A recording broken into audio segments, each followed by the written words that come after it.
Doctor Nageswara Reddy గారు ఉన్నారు. పద్మశ్రీ, పద్మభూషణ్, పద్మవిభూషణ్ ఈ గొప్ప పురస్కారాలతో పాటు గ్యాస్ట్రో ఎంటరాలజీ అనే సబ్జెక్టులో వరల్డ్లోనే చాలా ప్రతిష్టాత్మకమైన పురస్కారాలు, అవార్డ్స్ కూడా వారు పొందారు. ఇటుపక్క ప్రభుత్వం నుంచి ఇచ్చే సివిలియన్ అవార్డ్స్తో పాటు ఆ రంగం గుర్తించిన అవార్డ్స్ కూడా చాలా అత్యంత విలువైనగా భావిస్తారు డాక్టర్స్. అవన్నీ పొందారు. వారిని అడిగి గ్యాస్ట్రో ఎంటరాలజీకి రిలేటెడ్గా చూసుకుంటూ మన కడుపు, జీర్ణాశయం, ఆరోగ్యం, ఆహారం, ఆనందం, సుఖం, లాంగివిటీ ఆఫ్ లైఫ్ స్ట్రాంగ్గా ఉండాలంటే ఏం చేయాలి, ఏం చేయకూడదు, ఇవన్నీ కూడా డాక్టర్ గారి ద్వారా మనం తెలుసుకునే ప్రయత్నం చేద్దాం. ₹1,00,00,000 జీతాన్ని కూడా ఇవ్వడానికి 10 ఏళ్ల క్రితం మీకు అవకాశం వచ్చినా కానీ అవన్నీ వదులుకొని, ఎందుకంటే మనం ఎందుకు గట్ హెల్త్ విషయంలో వెనకబడ్డాము. చాలా వరకు ఈ బ్యాక్టీరియా కంట్రోల్లో జరుగుతుంది. ఐశ్వర్య రాయ్ అని యాక్ట్రెస్ ఉంది, ఆమె she example of perfect health. అంటే అంత డిఫరెన్స్ ఉందా బ్యాక్టీరియా? థర్డ్ థింగ్ ఏమంటే as far as possible normal delivery encourage చేయాలి, సిజేరియన్ డెలివరీ చేయాలి. ఫుడ్ ఈజ్ మెడిసిన్ కూడా అంటున్నారు. దానికి మేము చాలా రీసెర్చ్ చేశాను, మెడిటరేనియన్ ఫుడ్ అని. అన్నం తింటే తొందరగా అరుగుతుంది, ఈజీ డైజెస్టివ్ అనే మనకి ఈజీ డైజెషన్ మనకు మంచిది కాదు. మన భారతదేశాన్ని బ్లూ జోన్గా మార్చలేమా? బ్లూ జోన్ అంటే ఒకరిద్దరు పాటించింది కాదు. అంటే బ్లూ జోన్గా మారడం అంటే ఏం చేయాలి సార్? అందరూ అక్కడ 100 years బతుకుతారు. ఫుడ్ అండ్ యాక్టివిటీసే మెయిన్. ఎక్సర్సైజ్లో 2 types ఉన్నాయి. కొంతమందికి మార్నింగ్ ఎక్సర్సైజ్ చేస్తే మంచిది, కొంతమందికి రాత్రి చేస్తే మంచిది. అంటే స్లీప్ చేతిలో మనం ఉన్నామా? స్లీప్ మన చేతిలో తెచ్చుకోవచ్చు. స్లీప్ మన చేతి తెచ్చుకోవచ్చు. ఆ sunrise sunset timing maintain చేస్తాం. బాడీ మంది కదా, ఓన్ యువర్ ఓన్ బాడీ అంటాం మనం. ఒక్కొక్క దానికి ఒక్కొక్క ఏజ్ ఉంటుంది. Human beings actually 120 years normal. బ్యాంకులు లాగా స్టూల్ బ్యాంకులు వస్తాయని, మంచి హెల్తీ పీపుల్ని స్టూల్ తీసుకుంటే. ఈ ఐబిఎస్ గురించి కూడా చాలా చర్చ జరుగుతుంది. IBS 30% of normal population IBS ఉంది. ఐబిఎస్ అంటే ఏమి? డైరియా రావచ్చు, కాన్స్టిపేషన్ రావచ్చు, పెయిన్ రావచ్చు, ఈ కాంబినేషన్లో రావచ్చు. ప్లాస్టిక్ దాని రోల్ కూడా ఉంది కదా సార్ అందులో. ఆ ఫ్యాటీ లివర్ పెరుగుతుంది కదా ఇప్పుడు. ఫ్యాటీ లివర్ ఉన్న వాళ్ళు ఫ్యాటీ లివర్తో చనిపోరు అంత తొందరగానే వచ్చేస్తే. I'm aiming in 5 years time. మన జీన్స్ వల్లనే మనకి ఈ ఫ్యాటీ లివర్ పెరుగుతుంది, పొట్టలు వస్తుంది, పొట్ట పెరుగుతుంది అంటున్నారు కదా. ఈ ఎపిజెనెటిక్స్ టెక్నిక్స్లో ఈ జీన్స్ని బ్లాక్ చేశారు. ఈ ఒబెసిటీని తగ్గించడానికి, డయాబెటీస్ని కంట్రోల్ చేయడానికి ఇంజెక్షన్స్ వచ్చాయి అంటున్నారు. మెడికల్ షాప్స్లో అమ్ముతున్నారు, తీసుకొని తప్పు చేయకూడదు. అది ఎందుకు అంటే మేజర్ గోల్ ఏంటి సార్ అంటే హెల్త్ ఫర్ పీపుల్. భారతదేశానికి నోబెల్ రాదా? మనం పని చేస్తూ ఉంటే ఏజీని ఎలా చూడాలనుకుంటున్నారు భవిష్యత్తులో? మీరు డాక్టర్స్కి, పబ్లిక్కి, ప్రభుత్వాలకి ఇచ్చే ఒక సింగిల్ మెసేజ్ ఏంటి సార్?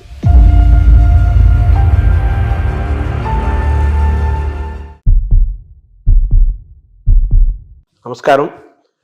మనతో పాటు డాక్టర్ నాగేశ్వర రెడ్డి గారు ఉన్నారు. గ్యాస్ట్రో ఎంటరాలజిస్ట్గా వారు ప్రపంచ ప్రసిద్ధులు. అనేక పరిశోధనలు చేశారు, చేస్తున్నారు. కొత్తదనం కోసం ఎప్పుడు వారు వెంపర్లాడుతుంటారు. అంటే రీసెర్చ్, పరిశోధన జరగాలి, డాక్టర్లు అప్డేట్ అవ్వాలి. అలాగే ప్రజలకి, సామాన్యులకు కూడా వైద్యం ఏమిస్తోంది, వైద్యంలో జరుగుతున్న పరిశోధనలు ఏంటి, ఏమేమి అందుబాటులో ఉన్నాయి, ఇవన్నీ తెలుసుకుంటూ మన ఆరోగ్యాన్ని ఏ విధంగా కాపాడుకోవాలి, అనారోగ్యానికి ఎలా దూరంగా ఉండాలి, చిన్న చిన్న మార్పులతో కూడా మనం ఆరోగ్యాన్ని ఎలా మనం చేసుకోవచ్చు, ఇవన్నీ కూడా ఒక బాధ్యతాయుతమైన డాక్టర్గా వారి కెరీర్ని ప్రారంభించి ఈరోజు ప్రపంచ ప్రఖ్యాతి తీసుకొచ్చి గ్యాస్ట్రో ఎంటరాలజీలు అనే సబ్జెక్ట్లో వాళ్ళు టాప్లో ఉన్నారు.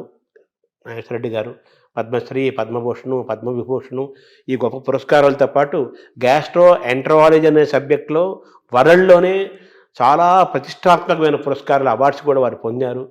ఇటుపక్క ప్రభుత్వం నుంచి ఇచ్చే సివిలియన్ అవార్డ్స్తో పాటు ఆ రంగం గుర్తించిన అవార్డ్స్ కూడా చాలా అత్యంత విలువైనగా భావిస్తారు డాక్టర్స్.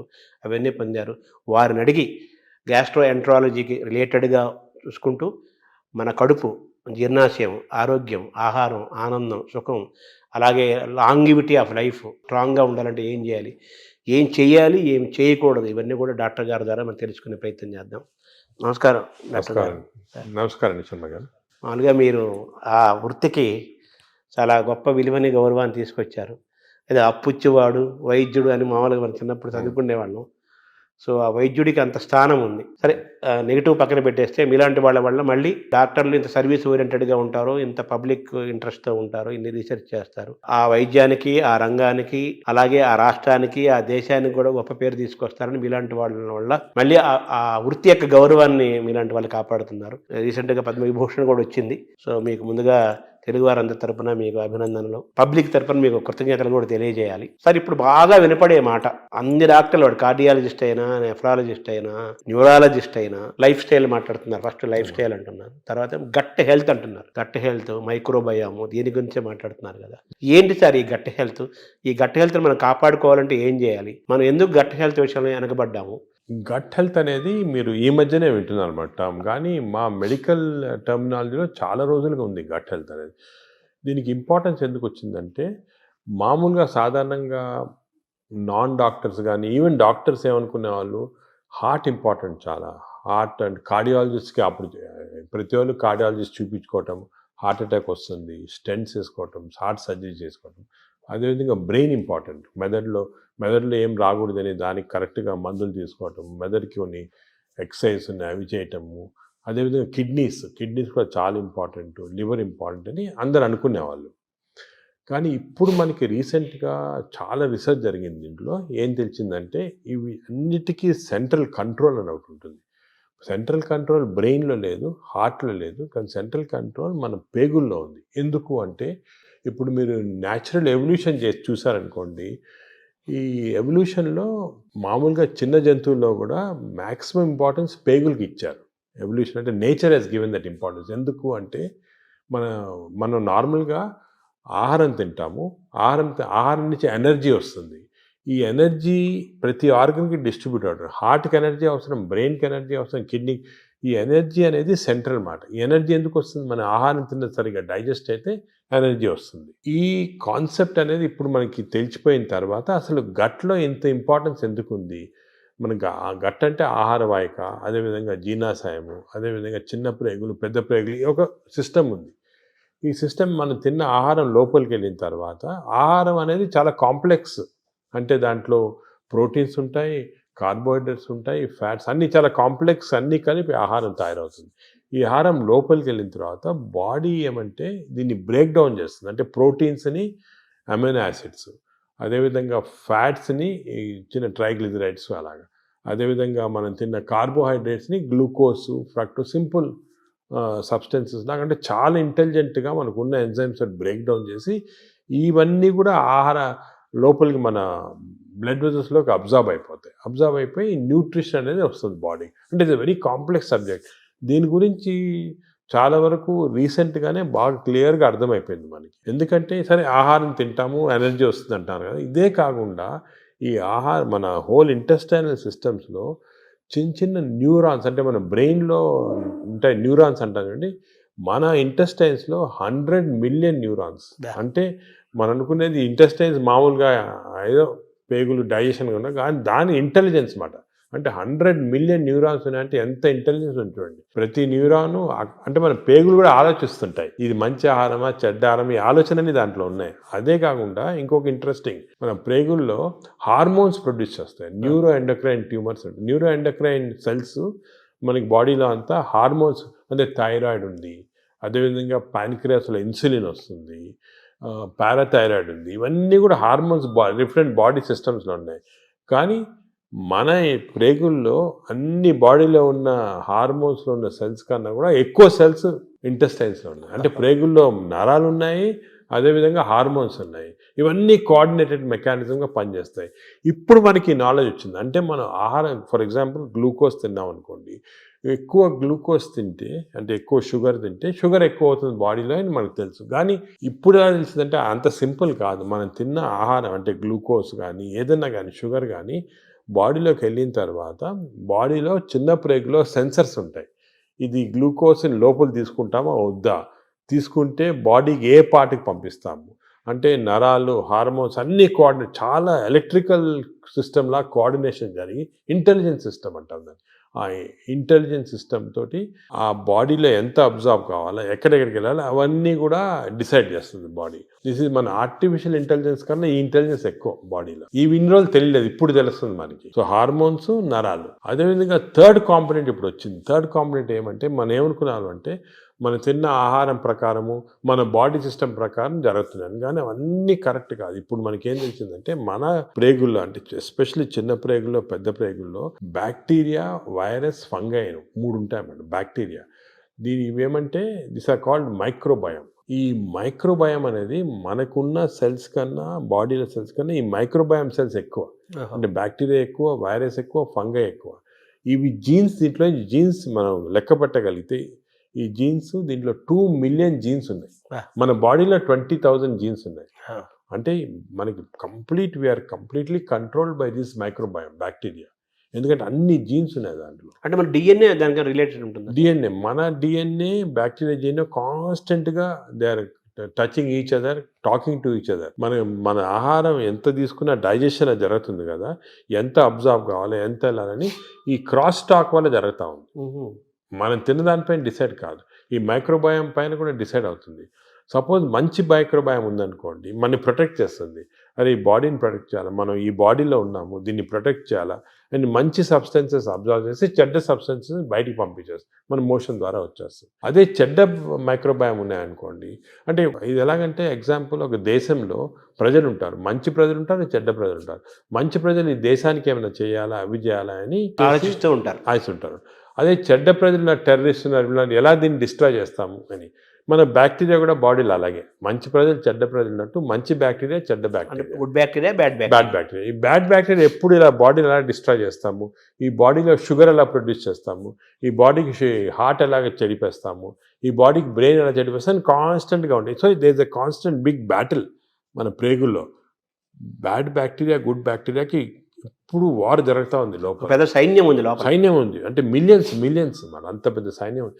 మనకి గుడ్ బ్యాక్టీరియా గెలిస్తే మనకి మంచిది బాడీకి. సో ఈ heart attacks, brain strokes, kidney damage ఇవన్నీ కూడా కొంతవరకు మనం అనుకున్నట్టు ఫిజియాలజీ ప్రకారం జరుగుతుంది, కానీ చాలా వరకు ఈ బ్యాక్టీరియా కంట్రోల్లో జరుగుతుంది. మనకు తెలిసిపోయింది ఇప్పుడు. దానికే మనం చూస్తుంటే కొంతమంది అది ఏదంటే తింటారు నాకేం జబ్బులు రావంటారు. ఫర్ ఎగ్జాంపుల్ ఫేమస్ ఎగ్జాంపుల్ మనకి ఒక యాక్ట్రెస్ ఉండేది, ఐశ్వర్య రాయ్ అని యాక్ట్రెస్ ఉండేది. ఆమె she example of perfect health. అందరూ అడిగేవాళ్ళు మీరు ఏం చేస్తారు, ఎక్సర్సైజ్ ఏం తింటారు, ఆమె ఏం లేదండి, ఏం చేయటం లేదు, మన న్యాచురల్ బాడీ. అప్పుడు ఊరికనే అందరు ఎలాగ natural, this is a natural. అంటే మన మంచి బ్యాక్టీరియా ఉంటే బాడీ గ్లో వస్తుంది, స్కిన్ గ్లో వస్తుంది, అదేవిధంగా షుగర్ కంట్రోల్లో ఉంటుంది. సో ఇది ఫండమెంటల్గా ఇది తెలిసిపోయింది ఇప్పుడు మనకి. సో మోస్ట్ ఇంపార్టెంట్ ఇప్పుడు ప్రజలు అడిగేది ఏమంటే ఎలాగ how to have good bacteria, how to avoid bad bacteria, ఇది అనేది ఫండమెంటల్ క్వశ్చన్ వచ్చింది మనకి. దీని గురించి చాలా రీసెర్చ్ జరుగుతుంది. ఇంకో ఫండమెంటల్ క్వశ్చన్ మా వాళ్ళు చాలామంది నన్ను అడుగుతుంటారు, అది ఇన్ని సంవత్సరాలుగా మనం చూస్తున్నాం కదా, ఇది ఎందుకు తెలియదు, ఈ నాలెడ్జ్ ఎందుకు లేదు, ఈ బ్యాక్టీరియా గురించి ఇప్పుడే 2-3 సంవత్సరాలుగా మాట్లాడుతున్నారు అందరూ, మీరు కూడా 2-3 సంవత్సరాలుగా ఎందుకు తెలియలేదంటే ఈ బ్యాక్టీరియా అనేది లోపల ఉంటాయి కదా, దీన్ని తీసి కల్చర్ చేసి స్టడీ చేసే టెక్నిక్స్ మన దగ్గర లేవు ఇన్ని రోజులు. గత 3-4 సంవత్సరాలుగా మెటాజీనోమిక్స్ అని కొత్త టెక్నాలజీ వచ్చింది. అంటే ఈ బ్యాక్టీరియా తీసి మనం జీనోమిక్ స్టడీస్ చేసి ఏ బ్యాక్టీరియా ఎన్ని ఉన్నాయి అవన్నీ కూడా జస్ట్ 2-3 ఇయర్స్గానే నాలెడ్జ్ వచ్చింది. దానివల్ల మనకు అంతా ఇప్పుడు తెలిసింది. That's why are so excited about this knowledge. ఎందుకంటే ఈ కొత్త నాలెడ్జ్ ఇప్పుడు వచ్చింది కదా, ఇవన్నీ క్లారిఫై అయిపోతున్నాయి పాయింట్స్. మెటాజీనోమిక్స్ మేము మా హాస్పిటల్లో పెద్ద ల్యాబ్స్ పెట్టాము, మెటబాలోమిక్స్, దాని తర్వాత మెటాజీనోమిక్స్, మైక్రోబయామ్ ల్యాబ్ అని స్టార్ట్ చేసి ఇవన్నీ స్టడీ చేస్తున్నాం. అంటే ఈ మైక్రోబయామ్స్ ఉన్నాయి కదా, అవి కూడా దే ఆర్ ప్రొడ్యూసింగ్ సబ్స్టెన్సెస్, ఈ అన్ని మెటబోలైట్స్ అంటారు. దాని స్టడీ కదా మెటబాలామిక్స్. మేము we are started a mass spectroscopy అని ఒక పెద్ద ఇన్స్ట్రుమెంట్, అది తీసుకొని స్టడీ చేస్తున్నాం ఏ బ్యాక్టీరియా ఏది ప్రొడ్యూస్ చేస్తుంది మన బాడీలో. For example there is a chemical called TMAO, TMAO. ఈ TMAO ప్రొడ్యూస్ చేసే బ్యాక్టీరియా ఎక్కువైతే ఆ ఎక్కువ సబ్స్టెన్స్ వెళ్ళి హార్ట్ అటాక్స్ ఇస్తుంది. So heart attack is not because of any clogging and all, is because of TMAO. So ఈ bacteria eliminate చేస్తే మనకి ఛాన్స్ తగ్గిపోతుంది హార్ట్ అటాక్. అదేవిధంగా బ్రెయిన్లో 2 సబ్స్టెన్సెస్ చాలా important, dopamine and serotonin. Dopamine, serotonin, ఈ 2 కెమికల్స్ ఆర్ వెరీ ఇంపార్టెంట్. వాటి యొక్క చర్యలు ఏంటి సార్? ఇవి ఏం చేస్తాయి, డోపమిన్ ఈ బ్లడ్లో నుంచి బ్రెయిన్కి వెళ్ళిపోయి బ్రెయిన్ని స్టిమ్యులేట్ చేసి మనం మంచి థింకింగ్, స్మార్ట్ థింకింగ్, డల్నెస్ తగ్గించేస్తాయి, డిప్రెషన్ తగ్గించేస్తాయి. ఇవన్నీ కెమికల్స్ చేస్తామండి బ్రెయిన్లో. ఇంతకుముందు మనము కొంతమంది ఆర్టిఫిషియల్గా తీసుకునే వాళ్ళు, కానీ అది మంచిది కాదు. ఇంతకుముందు ఏమనుకున్నాం అంటే ఫుడ్, ఫర్ ఎగ్జాంపుల్ ఆల్మండ్స్ తింటే మంచిది, దాంట్లో సెరటోనిన్ ఇంక్రీజ్ అవుతాయని అనుకునేవాళ్ళు. కానీ ఫుడ్ డైరెక్ట్గా దానివల్ల కాదు. ఈ ఫుడ్ మనం తిన్న ఫుడ్ని బ్యాక్టీరియా తీసుకొని, ఫర్ ఎగ్జాంపుల్ మనం బాదం తిన్నామనుకోండి, మంచి బ్యాక్టీరియా ఉంటే ఈ బాదంని లో ఉన్న ట్రిప్టోఫాన్ని సెరటిన్ లాగా మార్చేస్తుంది బాడీకి. సెరటిన్ అంటే బ్యాక్టీరియా ప్రొడ్యూసింగ్ సెరటిన్, డోపమిన్, ఇవన్నీ కూడా ఇవి కూడా మంచి గుడ్ ఈ బ్యాక్టీరియా. డోపమిన్ వల్ల సార్ దానివల్ల ఏం జరుగుతుంది? డోపమిన్ వల్ల అగైన్ బాడీ యాక్ట్, ఎనర్జీ వస్తుంది, ఎక్సర్సైజ్ చేయాలనిపిస్తుంది, పాజిటివ్ థాట్స్ వస్తాయి. ఈ డోపమిన్ తక్కువ ఉన్న వాళ్ళు ఎప్పుడు డల్గా కూర్చొని ఎక్సర్సైజ్ చేయరు, దానివల్ల బద్ధంగా వచ్చే ఫ్యాట్, బాడీలో బాగా ఫ్యాట్ రావడం అవన్నీ అలా వస్తాయి. ఈ స్లీప్లెస్నెస్ అవన్నీ కూడా బ్యాక్టీరియాకి సంబంధించి. సో ఇవన్నీ మనకి ఇప్పుడు నాలెడ్జ్ వచ్చేసింది. ఈ బ్యాక్టీరియా ఏవే మంచిది, ఏవి చెడ్డవి, ఇవి మెయింటైన్ చేసుకోవాలి కరెక్ట్గా మనం. అంటే ఎలా మెయింటైన్ చేసుకోవాలి సార్? ఫుడ్లో ఉందా, మన ఎక్సర్సైజ్లో ఉందా? సో మనకి బ్యాక్టీరియా కూడా చాలా వరకు ఫుడ్లో, మనం తిన్న ఫుడ్ ప్రకారం ఒకటి, ఎక్స్టర్నల్ బ్యాక్టీరియా మనకు వస్తుంది. ఇది 3 ఇంపార్టెంట్ రీజన్స్ మనకు తెలియాలి, ప్రజలు కూడా తెలియజేయమంటే, మనకి ఒరిజినల్గా పుట్టుకతోటే బ్యాక్టీరియా వస్తాయి బాడీలో. ఆహారం నుంచి న్యూ బార్న్ ఆహారం తింది కదా, ఆహారం లేకుండా పుట్టుకతోనే వచ్చేస్తుంది. పుట్టుకతో ఎలాగంటే మదర్ నుంచి డెలివరీలో వచ్చేస్తుంది బ్యాక్టీరియా. అంటే మన తొలి జీవే బ్యాక్టీరియా అని చెప్పచ్చా? అంటే తొలి జీవి అని కాదు, మనం పుట్టినప్పుడు మన కడుపులో స్టెరైల్గా ఉండవు, బ్యాక్టీరియా ఉంటాయి. ఎందుకు అంటే ఈ ఒకటి మన మదర్ ప్లసెంటా ఉంటుంది కదా లోపల, బర్త్ అవుట్ ప్లసెంటాలో కొంతవరకు బ్యాక్టీరియా వెళ్ళిపోతాయి. అంటే ఆమ్నియాటిక్ ఫ్లూయిడ్ అని ఉంటుంది దాంట్లో బ్యాక్టీరియా. అదేవిధంగా బర్త్ కెనాల్ నుంచి పాస్ అయినప్పుడు బేబీ బ్యాక్టీరియా కొన్ని మింగేస్తాయి మదర్ బేబీ. దానికే మేము చాలా రీసెర్చ్ జరిగింది దీని గురించి. ఏం కనుక్కున్నామంటే, మనకి suppose baby is born natural birth, antibiotics వాడలేదు 6 months, మదర్స్ మిల్క్ ఇచ్చామనుకోండి, మదర్స్ మిల్క్ 6 months వాడితే మంచి బ్యాక్టీరియా ఉంటాయి పుట్టుకతోటి. 6 months తర్వాత మంచి బ్యాక్టీరియా. అదే కాకుండా ఈ సిజేరియన్ డెలివరీ చేసి బ్రెస్ట్ మిల్క్ ఇవ్వకపోతే యాంటీబయాటిక్స్ ఫస్ట్ 6 monthsలో వాడితే చిల్డ్రన్లో బ్యాక్టీరియా మార్పులు వచ్చేస్తాయి, చెడ్డ బ్యాక్టీరియా ఉంటాయి. సో పుట్టుకతోటి we are starting with advantage or disadvantage. Advantage or disadvantage పాపం మా బేబీ డిసైడ్ చేయదు, మదరు, పేరెంట్స్, డాక్టర్ వాళ్ళు డిసైడ్ చేస్తారు. అంటే ప్రెగ్నెన్సీ దశలోనే, ప్రీ ప్రెగ్నెన్సీ దశ నుంచే అవేర్నెస్ ఉండాలంటారా? అంటే అంటే మనకి యాంటీబయాటిక్స్ మదర్ కూడా వాడకూడదు, ఎంత తక్కువ వాడితే అంత మంచిది. బేబీకి 6 months దాకా అసలు యాంటీబయాటిక్ వాడకపోతే మంచిది. ఇంకోటి ఫీడింగ్ కూడా మనం ఎంకరేజ్ చేయాలి. ఊర్లలో చేసేవాళ్ళు ఇంతకుముందు, ఇప్పుడు ఏదో సిటీస్లో అంతా ఫ్యాషన్ అయిపోయింది ఈ డబ్బా పాలియటం అని, అవన్నీ పోవాలి. 6 months దాకా కంపల్సరీ బేబీకి మదర్ మిల్క్ ఇవ్వాలి. మదర్ మిల్క్లో కొన్ని సబ్స్టెన్సెస్ ఉన్నాయి, స్పెషల్ సబ్స్టెన్స్, అంటే నేచర్ ఇచ్చింది. ఈ సబ్స్టెన్సెస్ వల్ల మంచి బ్యాక్టీరియా గ్రోత్ వచ్చేస్తుంది బాడీలో. బ్రెస్ట్ మిల్క్ ఇది best breast milk is best milk, and breast milk is best for bacteria, correct bacteria. అది ఇప్పుడు తెలిసిపోయింది క్లియర్గా. సో 6 months ఉండాలి. అదేవిధంగా చిల్డ్రన్కి ఎంత మరీ అవసరమైతే తప్ప యాంటీబయాటిక్స్ ఇవ్వకూడదు. యాంటీబయాటిక్స్ మనం ఇచ్చేసామనుకోండి బ్యాక్టీరియా చేంజ్ అయ్యాం. ఇప్పుడు యాంటీబయాటిక్స్ అంతకుముందు డాక్టర్ ప్రిస్క్రిప్షన్ అవి ఉండేవి, ఇప్పుడు అవి లేవు, అందరూ మెడికల్ షాప్కి వెళ్ళి తీసుకోవడం అది కరెక్ట్ కాదు. దానికి యాంటీబయాటిక్స్ ఇవ్వకూడదు. థర్డ్ థింగ్ ఏమంటే, as far as possible normal delivery encourage చేయాలి, సిజేరియన్ డెలివరీ చేయకూడదు. అవునా సార్? అంటే అంత డిఫరెన్స్ ఉందా? బ్యాక్టీరియా డిఫరెన్స్ ఉందా? సిజేరియన్ ఇప్పుడు అసలు హాంకాంగ్లో ఒక మంచి ఇచ్చేసారు. ఇప్పుడు ఏం చేస్తారంటే, అక్కడ సిజేరియన్ డెలివరీస్ ఎక్కువ అవుతున్నాయని మదర్కి ఆ సిజేరియన్ డెలివరీ టైంలో స్టూల్ ఉంటుంది, అది తీసి పక్కకు ఫ్రిడ్జ్లో పెట్టి, బేబీ డెలివరీ సిజేరియన్ అయినా కూడా బేబీ డెలివరీ అయిన తర్వాత ఆ స్టూల్ ఫీడ్ చేస్తున్నారు బేబీకి. అవును. సో అట్లీస్ట్ కొంతవరకు నార్మల్ బ్యాక్టీరియా రావడానికి అంత ఇంపార్టెన్స్ ఉంది. సో ఇప్పుడున్న వాతావరణంలో మీరు చెప్పినట్టుగా, అంటే మనిషి పుట్టినప్పుడు నుంచే, పుట్టబోయే ముందు దశ నుంచే వెళ్ళిపోయేంత వరకు బ్యాక్టీరియా మేనేజ్మెంట్. అప్పుడే ఎందుకు చెప్తున్నాను ఇంపార్టెంట్, అందరూ ఏమంటారు తర్వాత చూసుకుంటాం మనం, పెద్ద అది కాదు, పుట్టినప్పటి నుంచి స్టార్ట్ అవుతుంది బ్యాక్టీరియా మేనేజ్. పుట్టినప్పుడే ఈ 3 precautions follow: normal delivery, breast feeding, అదేవిధంగా నో యాంటీబయాటిక్స్ చిల్డ్రన్లో 6 months దాకా. చాలా స్ట్రిక్ట్గా ఫాలో అయ్యామనుకోండి, వీ స్టార్ట్ విత్ అడ్వాంటేజ్. ఇప్పుడు మనం ఆల్రెడీ దాటేసాం, ఇప్పుడు న్యూ బేబీస్ ఓకే. ఇప్పుడు దాటిన తర్వాత కొన్ని మార్పులు, అప్పుడు నెక్స్ట్ ఏమంటే, నెక్స్ట్ ఎలాగా డెవలప్ చేయాలని, ఫస్ట్ ఫుడ్ చిల్డ్రన్ నుంచి స్టార్ట్ అవుతుంది. చిల్డ్రన్ నుంచి కొన్ని టైప్ ఆఫ్, ఇప్పుడు ఫైబర్ ఎక్కువ ఉన్న ఫుడ్, దాని తర్వాత ఎక్కువ న్యాచురల్ ఫుడ్స్, అంటే మన ఆర్గానిక్ ఫుడ్, అటువంటి న్యాచురల్ ఫుడ్స్, ఎక్కువ వెజిటబుల్స్, ఇటువంటివన్నీ మంచివి. కానీ అన్ఫార్చునేట్లీ ఒక రాంగ్ థింగ్ ఏమవుతుందంటే, ఫాస్ట్ ఫుడ్. చిల్డ్రన్ స్కూల్కి వెళ్ళగానే పక్కనే ఫాస్ట్ ఫుడ్ షాప్ ఉంటుంది, ఫాస్ట్ ఫుడ్స్, ఈ బర్గర్స్, చిప్స్, ఇటువంటివన్నీ, నూడిల్స్, ఇవన్నీ కూడా బ్యాడ్ బ్యాక్టీరియా కారణం. అసలు మనం నెక్స్ట్ స్టెప్ చిల్డ్రన్లో ఏం చేయాలంటే, హెల్తీ ఫుడ్ హ్యాబిట్స్ చాలా స్ట్రాంగ్గా పట్టుకోవాలి. ఇంకోటి వర్స్ట్ ఏమంటే, ఈ సోడా డ్రింక్స్, ఫ్రక్టోస్ ఉంటుందండి, ఈ కార్న్ సిరప్ ఉంటుంది, ఈ సోడాస్లో చాలా రాంగ్ బ్యాక్టీరియా వచ్చేస్తాయి. Cool drinks sir? Cool drinks అస్సలు తీసుకోకూడదు. Cool drinks even fruit juice కూడా ఐ డోంట్ అడ్వైస్. ఫ్రూట్స్ మంచిది, ఎందుకంటే ఫైబర్ ఉంటుంది. ఫ్రూట్ జ్యూస్లో ఏముంటుంది, ఒట్టి ఫ్రక్టోస్ ఉంటుంది. ఫ్రక్టోస్ అనే సబ్స్టెన్స్ గ్లూకోజ్ కన్నా కూడా డేంజరస్. అసలు దానికి కూల్ డ్రింక్స్, ఫ్రూట్ జ్యూసెస్ తాగకూడదు. అందరు మిస్టేక్ అంటే కూల్ డ్రింక్స్ తాగడం లేదు, ఫ్రూట్ జ్యూస్ తాగుతున్నాడు. ఫ్రూట్ జ్యూస్ తాగకపోతే ఫ్రూట్ తినొచ్చు కదా. అవును, ఫ్రూట్లో ఫైబర్ ఉంటుంది, న్యాచురల్ అది. మీకు ఫ్రూట్ జ్యూస్లో ఫ్రక్టోస్ వచ్చి బాడీకి మంచిది కాదు ఫ్రక్టోస్. సో అది we should avoid completely. So children, next step baby నుంచి చిల్డ్రన్లో ఏమంటే we should advise them healthy foods.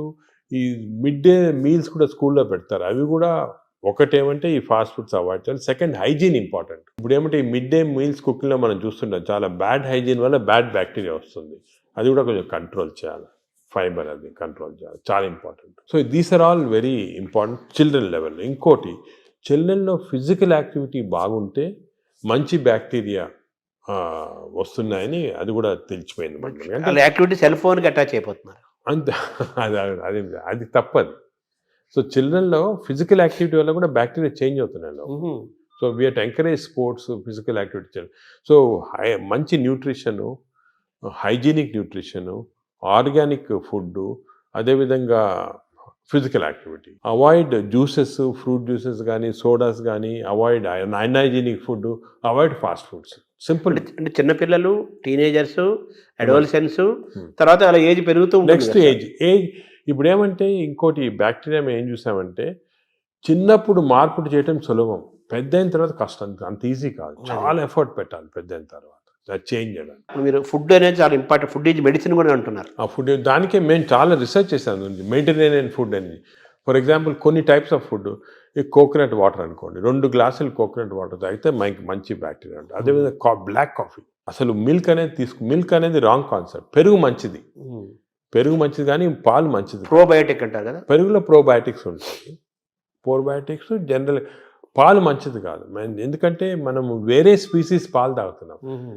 Mother milk మంచిది బేబీకి. అవును, 6 months అయిన తర్వాత వేరే స్పీసీస్ పాలు మంచిది కాదు. ఎందుకంటే పాలు, ఒక స్పీసీస్లో పాలు is meant only for that species. ఇప్పుడు ఆవు పాలు అనుకోండి, ఆవు పాలు అంటే దూడకు మంచిది, అది గ్రోత్కి మంచిది, చాలా ఎక్స్పోనెన్షియల్ గ్రోత్ అవుతుంది baby.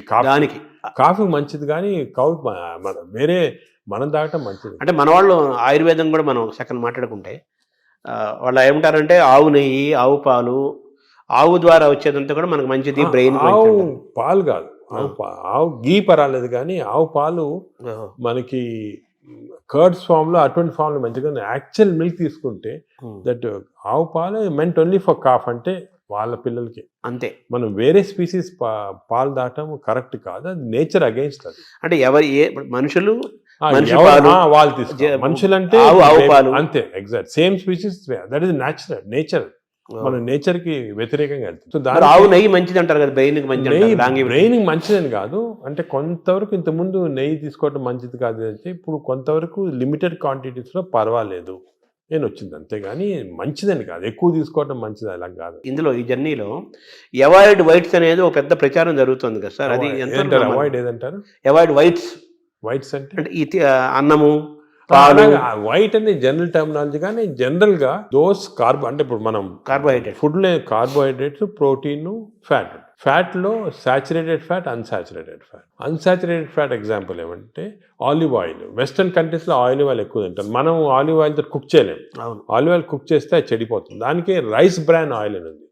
Rice bran oil is equal to olive oil. దీనికి అన్సాచురేటెడ్ ఫ్యాటీ యాసిడ్ ఎక్కువ. Saturated fatty acids are hydrogenated fats ఏమంటే వనస్పతి, కొంతవరకు గీ, అవి మంచిది కాదు. కొంతవరకు మన కౌ గీ అంటే ఆవుది వచ్చిన గీ కొంతవరకు పర్వాలేదు, ఎక్కువ మంచిది కాదు. అది ఫ్యాట్స్ పార్ట్. సో ఎక్కువ అన్సాచురేటెడ్ ఫ్యాటీ యాసిడ్స్ అవి మంచిది. హైడ్రోజనేటెడ్ ఫ్యాటీ యాసిడ్స్ వనస్పతి లాంటిది అవి మంచిది కాదు.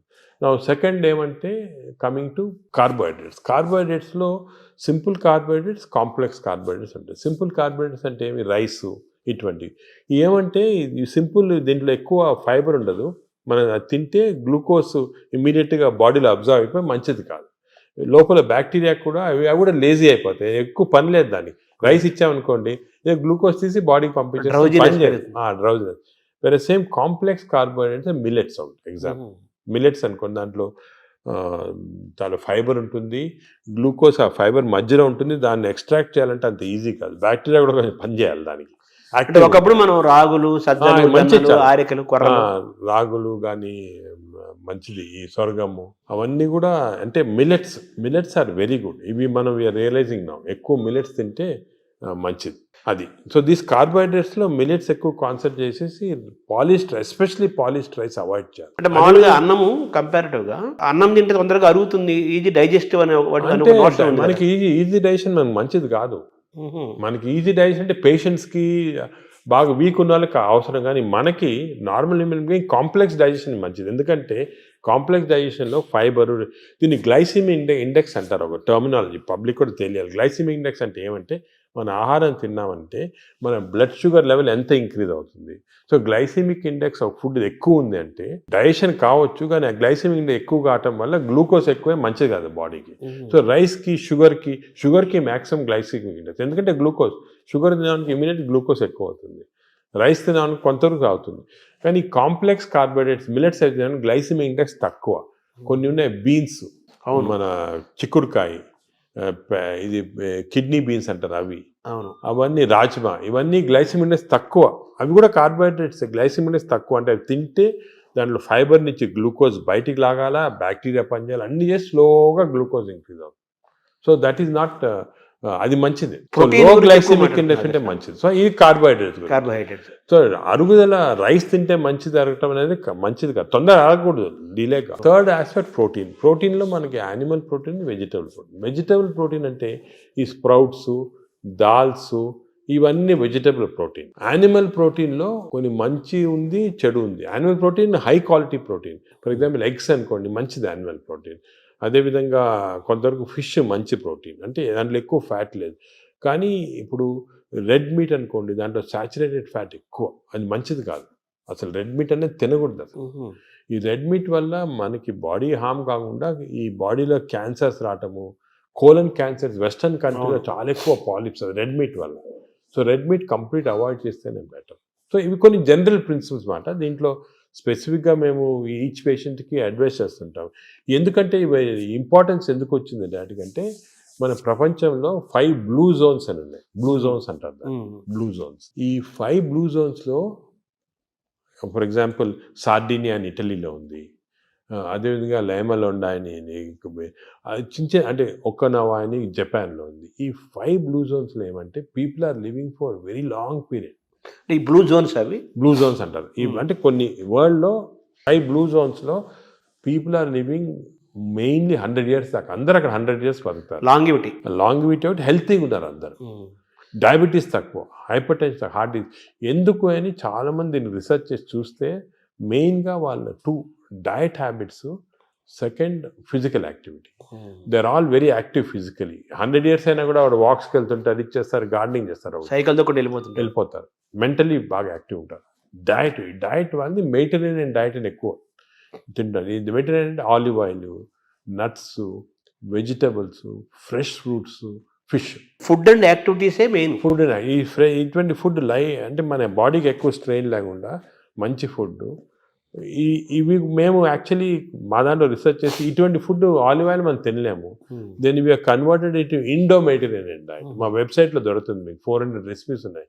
అంటే మెడిటరేనియన్ దోశ ఎలా చేయాలా, మెడిటరేనియన్ ఇడ్లీ ఎలా ఉంటుంది, వేరేగా ఉంటుంది మన దాంట్లో. మన ఇడ్లీ అనుకోండి రిఫైన్డ్ కార్బోహైడ్రేట్, అది తింటే గ్లూకోజ్ తక్కువ ఇంక్రీజ్ మంచిది కాదు. మెడిటరేనియన్ ఇడ్లీ తింటే అలా కాదు, స్లోగా డైజెస్ట్ అయ్యి బాడీకి మంచిది. సో ఏమంటే అంటే మామూలుగా అందరికి ఉన్న నోషన్ ఏంటంటే తొందరగా అరిగేది మంచి ఫుడ్ అని, తర్వాత మన బాడీ చాలా బాగా పనిచేస్తుంది అని ఫీలింగ్లో ఉంటారు. తప్పు. అదే నా వాంట్ వినండి, అసలు అరుగుదల స్లోగా అరిగేది మంచిది. Body has to work for digestion. బాడీలో స్లోగా గ్లూకోజ్ రావాలా. పేషెంట్స్కే మనకి వి వాంట్ క్విక్ డైజెషన్ ఉంటుంది, మన నార్మల్ పీపుల్కి అది మంచిది కాదు. సార్, ఈ ప్రోటీన్ గురించి మీరు చెప్పారు కదా, ఫిష్, ఎగ్స్ ఇవి చెప్పారు. అయితే నాన్ వెజిటేరియన్ వాళ్ళకి ఎక్కడ నుంచి? వెజిటేరియన్ వాళ్ళకి ప్రోటీన్స్ చాలా, అసలు వెజిటేరియన్ ప్రోటీన్ మంచి ప్రోటీను, దాల్, స్ప్రౌట్స్, ఆల్ లెంటిల్స్లో ప్రోటీన్స్ ఉంటాయి. ఈ బీన్స్, ఇటువంటి దాంట్లో కూడా పెసర మంచిది. ఇప్పుడు దోశ బదులు పెసరట్టు తినండి, మంచిది. మన పెసరట్టు మంచిది చాలా. మీరు ఒక 2 రోజులు దోశలు ఇడ్లీలు ఆపేసి పెసరట్టు తినండి, మంచిది చాలా. పెసరట్టు మన ట్రెడిషనల్గా చూడండి, పెసరట్టు, కోకోనట్ చట్నీ, సాంబారు, అల్లం పచ్చి, ఇవన్నీ మంచి అసలు హెల్తీ. అలా తిన్నాం అనుకోండి మనకి మంచి హెల్త్కి మంచిది. సో ఈ western breakfast toast butter egg అన్న బదులు ఇవి మంచి మాట. అంటే మామూలుగా ఈ ప్రపంచం పెద్దది, ఒక్కొక్క ప్రాంతంలో ఒక రకమైన శీతోష్ణ స్థితి, అంటే చలి శీతోష్ణ పరిస్థితుల్లో ఒక్కో ప్రాంతానికి ఒక్కో రకంగా ఉంటాయి, జీన్స్ ఒక్కో రకంగా ఉంటాయి. దీన్ని స్టడీ చేసి కొన్ని వందల వేల సంవత్సరాల క్రితమే ఆయా ప్రాంతాలకి ఈ ఆహారం మన వాళ్ళు డిసైడ్ చేశారు. వందల ఏళ్ల నుంచి మనం అవే ఫాలో అవుతున్నాము కదా. ఇప్పుడు ఇది మారడం లేదు. నేను అనేది ఏమంటే మనం ఏ ప్రాంతంలో ఉన్నామంటే ఆ ప్రాంతము భోజనం ఫుడ్స్ అడాప్ట్ చేయడం మంచిది. అవును, మీరు చెప్పాను కదా, ఫర్ ఎగ్జాంపుల్ పెసరట్టు మన దాంట్లో, అలాగా చాలా చిక్కుడుకాయతో చేస్తారు, లాల్తో చేస్తారు, సాంబారు, ఇటువంటివన్నీ హెల్తీ ఫుడ్స్. ఇవి మనము అదే కంటిన్యూ చేయాలి. బట్ ఏమంటే కొత్తగా వెస్టర్నైజ్ ఫుడ్స్, ఇప్పుడు ఇడ్లీ కూడా మనకి వేరే టైప్స్లో చేయొచ్చు. పురాణాలు వేరే మామూలుగా ప్యూర్ ఇడ్లీ వచ్చింది అనుకోండి, కంప్లీట్ డైజెస్టెడ్, అవన్నీ మోడర్న్. ఇది అది ఆవిరికూడు అనేవాళ్ళు, ఆవిరికూడు అనేవాళ్ళము. అలాగే ఇప్పుడు మనము ఆపం తీసుకోండి, ఆపం కూడా బాగా స్టీమ్డ్, అది మంచి ఇది, అది కేరళ వాడు ఎక్కువ తింటారు, అది తింటారు మన దగ్గర కూడా. సో ఇటువంటివన్నీ ఒరిజినల్ డైట్స్ అని మనం ఫాలో అయ్యి ఈ కొత్త అడిషన్స్ వచ్చాయి చూడండి, అవి మంచిది కాదు.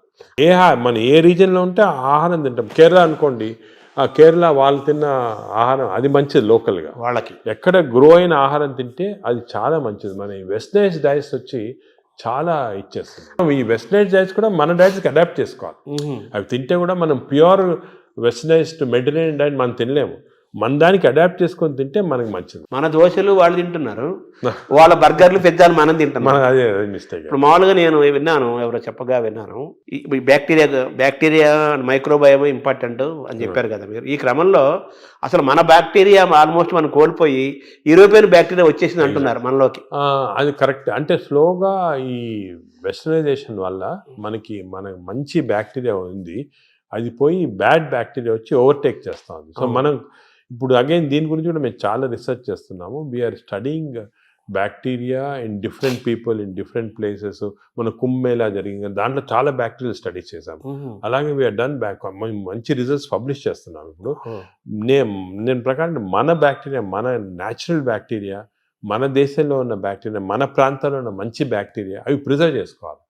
అవి చేయడానికి కొన్ని టెక్నిక్స్, కొన్ని మెథడ్స్ అవి ఉన్నాయి. అవి మేము ఇప్పుడు ఇంకోటి ఏం చేస్తున్నామంటే రీసెర్చ్, ఈ ఎక్స్టెన్సివ్ బ్యాక్టీరియా రీసెర్చ్ చేసిన తర్వాత ఏవి మంచి బ్యాక్టీరియా, ఏ చెడ్డ బ్యాక్టీరియా అని కనుక్కున్న తర్వాత ఈ బ్యాక్టీరియా అనేది మన స్టూల్స్లో ఉంటాయి, కష్టం వేయటం, థెరపీలు ఇవ్వడం. So we are desiccating it and producing what is called capsules. అంటే ట్యాబ్లెట్స్, మన ఈ మామూలుగా యాంటీబయాటిక్స్ ఇటువంటి ట్యాబ్లెట్స్ బదులు ఈ డెసికేటెడ్ స్టూల్ క్యాప్సూల్సే ట్యాబ్లెట్స్ లాగిస్తున్నాం. భవిష్యత్తు అదే అంటున్నారు, ఫ్యూచర్ అదే దాని తర్వాత. సార్ మార్నింగ్ మన తెలుగు వాళ్ళం కాబట్టి మన ప్రాంతం మాట్లాడుకున్నాం. ఇప్పుడు మీ టాపిక్ అంతా లోకల్గా ఏ ఆహారం అవైలబుల్గా ఉందో 100 ఏళ్ల నుంచి అది తినండి. లోకల్గా మనం ఎలా ఉన్నామో దాన్ని ఫాలో సేమ్ ఫిజికల్ యాక్టివిటీ చూసుకోండి, same activity you don't have to.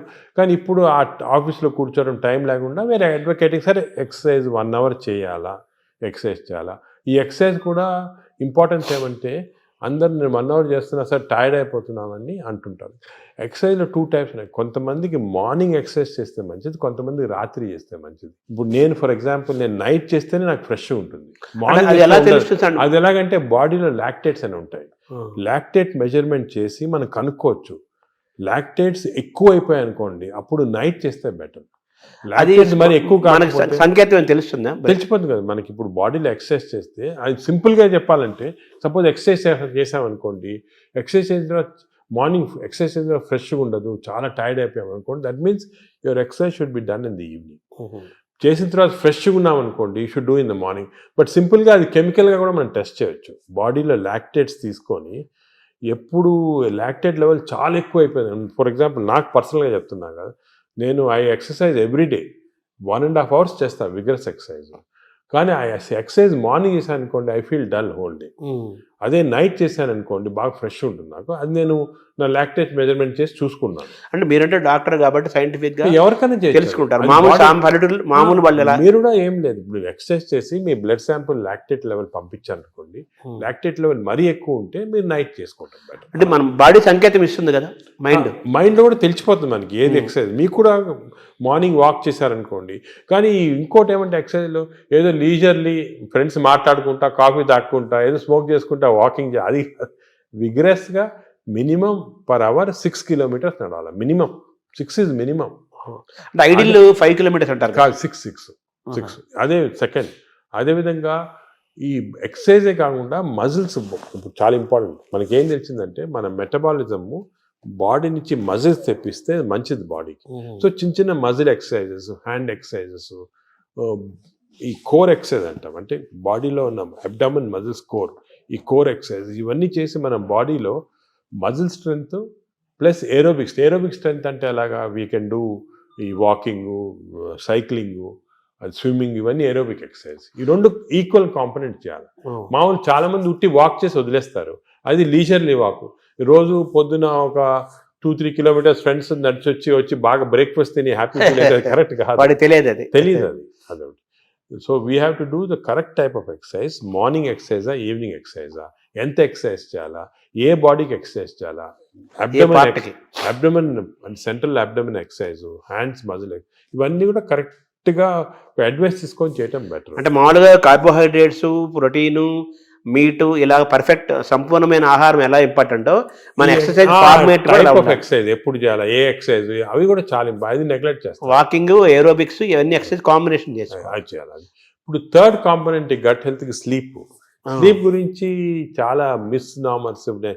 అంటే చాలామంది బిజీ వాళ్ళు, ఇప్పుడు నేను కూడా మొట్టమొదట ఇది కూడా మిస్టేక్స్ చేసేవాళ్ళము. టైం లేదని చెప్పి 4 గంటలు పండుకోవటము అలా చేసి కొంతవరకు ఈ బ్యాక్టీరియా చాలా important. They are very sensitive to sleep. Bacteria కూడా పండుకోవాలి కదా, రెస్ట్ ఇవ్వాలి కదా. మనం సపోజ్ మన బాడీ వర్క్ చేస్తుంది, దాని రెస్ట్ అవి ఇరిటేట్ అయిపోయి గుడ్ బ్యాక్టీరియా పోతాయి బాడీలో. అంటే ఎలాగంటే మన ఆర్గనైజేషన్ ఎంప్లాయీస్ ఉంటారు, మన ఎంప్లాయీస్కి రెస్ట్ ఇవ్వకుండా రాత్రి పగలు పని చేయండి అంటే మంచోళ్ళు వెళ్ళిపోయి చెడ్డోళ్ళు మిగులుతారు, మధ్య ఫైట్ వచ్చి. అలాగే బ్యాక్టీరియా కూడా సేమ్ ఒక ఫ్యాక్టరీ లాగా లోపల. లుక్ ఆఫ్టర్ స్లీప్ నార్మల్గా ఇండివిజువల్గా ఒకరికి 8 hours, కొంతమంది 6 hours, అలా డిఫరెంట్ రేంజ్. 6 to 8 hours అంటాము, 7 hours నార్మల్గా యావరేజ్. మరీ ఎక్కువ స్లీప్ 10 hours చేస్తే కూడా లోపల బద్ధకం వచ్చేస్తుంది, బ్యాక్టీరియా కూడా బద్ధకం వస్తుంది. ఎంత ఇవ్వాలి అంత ఇవ్వాలి, 7 to 8 hours. కానీ మోస్ట్ ఇంపార్టెంట్ ఏమంటే మనం మాడిఫై కూడా చేసుకోవచ్చు ఈ స్లీప్. కొన్ని ఎక్సర్సైజెస్ వల్ల 8 hours అవసరం ఉన్న స్లీప్ 4 hours సేమ్ స్ట్రెంగ్త్ రావచ్చు. అదేమంటే రెమ్, నాన్ రెమ్ స్లీప్ అంటారు. రెమ్ స్లీప్ ఇంపార్టెంట్ మనకి, ర్యాపిడ్ ఐ మూవ్మెంట్ స్లీప్ అంటే గాఢ నిద్ర అంటారా. రెమ్ స్లీప్ అనేది మన నిద్రలో డ్రీమ్స్ వస్తాయి, అవన్నీ రెమ్ స్లీప్. ఈ రెమ్ స్లీప్ మనం if are able to condense to 4 hours we can get. ఇది కూడా ఒక టెక్నిక్, ట్రైనింగ్, అంటే ఇది ఒక సెపరేట్ సబ్జెక్ట్, చాలా టైం పడుతుంది. స్లీప్ హైజీన్ అంటారు కదా, sleep hygiene, sleep training, sleep technique ఇవన్నీ ఉన్నాయి. ఇవి కరెక్ట్గా మనము చేసుకోవచ్చు. 8 hours 7 hours స్లీప్ని 4 hours చేసుకొని. బట్ అది నార్మల్ వాళ్ళు చేయలేరు. మనం దీనికి ఒక టెక్నిక్, ప్రాక్టీస్. ఫర్ ఎగ్జాంపుల్ నేను I mastered it, I can go for 4 hours and get same amount of energy as 8 hours. కానీ మామూలుగా చేయటం చాలా కష్టం unless you practice that sleep hygiene. అంటే స్లీప్ చేతిలో మనం ఉన్నామా, స్లీప్ మన చేతిలో తెచ్చుకోవచ్చు. స్లీప్ మన చేతి తెచ్చుకోవచ్చు. చాలా వరకు నార్మల్ పబ్లిక్ స్లీప్ చేతిలో ఉన్నారు. సో అప్పుడు ఏం చేయాలా, suppose you don't have this technique and to do this, ఎందుకంటే ఇవన్నీ కూడా కొంత ప్రాక్టీస్ అవ్వాలి. లేదంటే మోస్ట్ ఇంపార్టెంట్ ప్రిన్సిపల్ ఏమంటే మీరు స్లీపింగ్ బిట్వీన్ 10 to 4, అంటే 6 hours ఉందనుకోండి, 10 to 4 చేయండి, లేకపోతే 10 to 6 చేయండి. అంటే 10 o'clock అర్లీ స్లీప్ అని. ఎందుకంటే నేచర్ కూడా ఎలాగంటే మనం ఎప్పుడు ఈ లైట్లు గీట్లు లేనప్పుడు సన్ రైజ్ లేసేవాళ్ళము, సన్ సెట్టింగ్ పండుకున్నాము పల్లెటూరు. సో సన్సెట్ నార్మల్గా 7 o'clock 8 o'clock అవుతుంది. So early sleep. Sunrise పొద్దున early morning 5 o'clock 6 o'clock. So ఆ sunrise sunset timing maintain చేస్తే కొంతవరకు న్యాచురల్ స్లీప్ చాలా హెల్తీ స్లీప్. అంటే బ్యాక్టీరియా కూడా చాలా సంతోషపడతాయి. అండ్ ఎవల్యూషన్ ఇది మిలియన్స్ ఆఫ్ ఇయర్స్ ఎప్పుడు వచ్చింది కాదు, కొన్ని మిలియన్స్ ఆఫ్ ఇయర్స్ ఎవల్యూషన్లో ఇలా తయారయ్యాం మనం. ఇప్పుడు ఈ గత 200-300 సంవత్సరాలుగా ఈ ఎలక్ట్రిసిటీ ఇవన్నీ రావడం జరిగింది. కానీ ఓల్డెన్ డేస్లో మనం చేసేది ఆ ప్యాటర్న్ ఫాలో అవుతుంది. So early bed, early getting up, early to bed and early to rise అంటారు. అంటారు కదా, అది సామెత మంచి కరెక్ట్ సామెత. అది మనకి చాలా మంది successful people have done that. ఇప్పుడు మనకి స్లీప్ టెక్నిక్, వర్కింగ్ స్టైల్ మారింది కదా సార్, మనకు మారింది కాబట్టి మనం ఈ కొత్త స్లీప్ ఎక్సర్సైజ్, స్లీప్ టెక్నిక్ చేసి కొంచెం మార్పు చేస్తున్నాం. ఫర్ ఎగ్జాంపుల్ నాలాటోళ్ళు అర్లీ స్లీప్ పాసిబిలిటీ కాకపోతే I can modify this using these techniques and get the same effect. ఇది జనరల్ పబ్లిక్ చేయలేరు కదా. అంటే మెటాబాలిజం యాక్సెప్ట్ చేస్తుందా?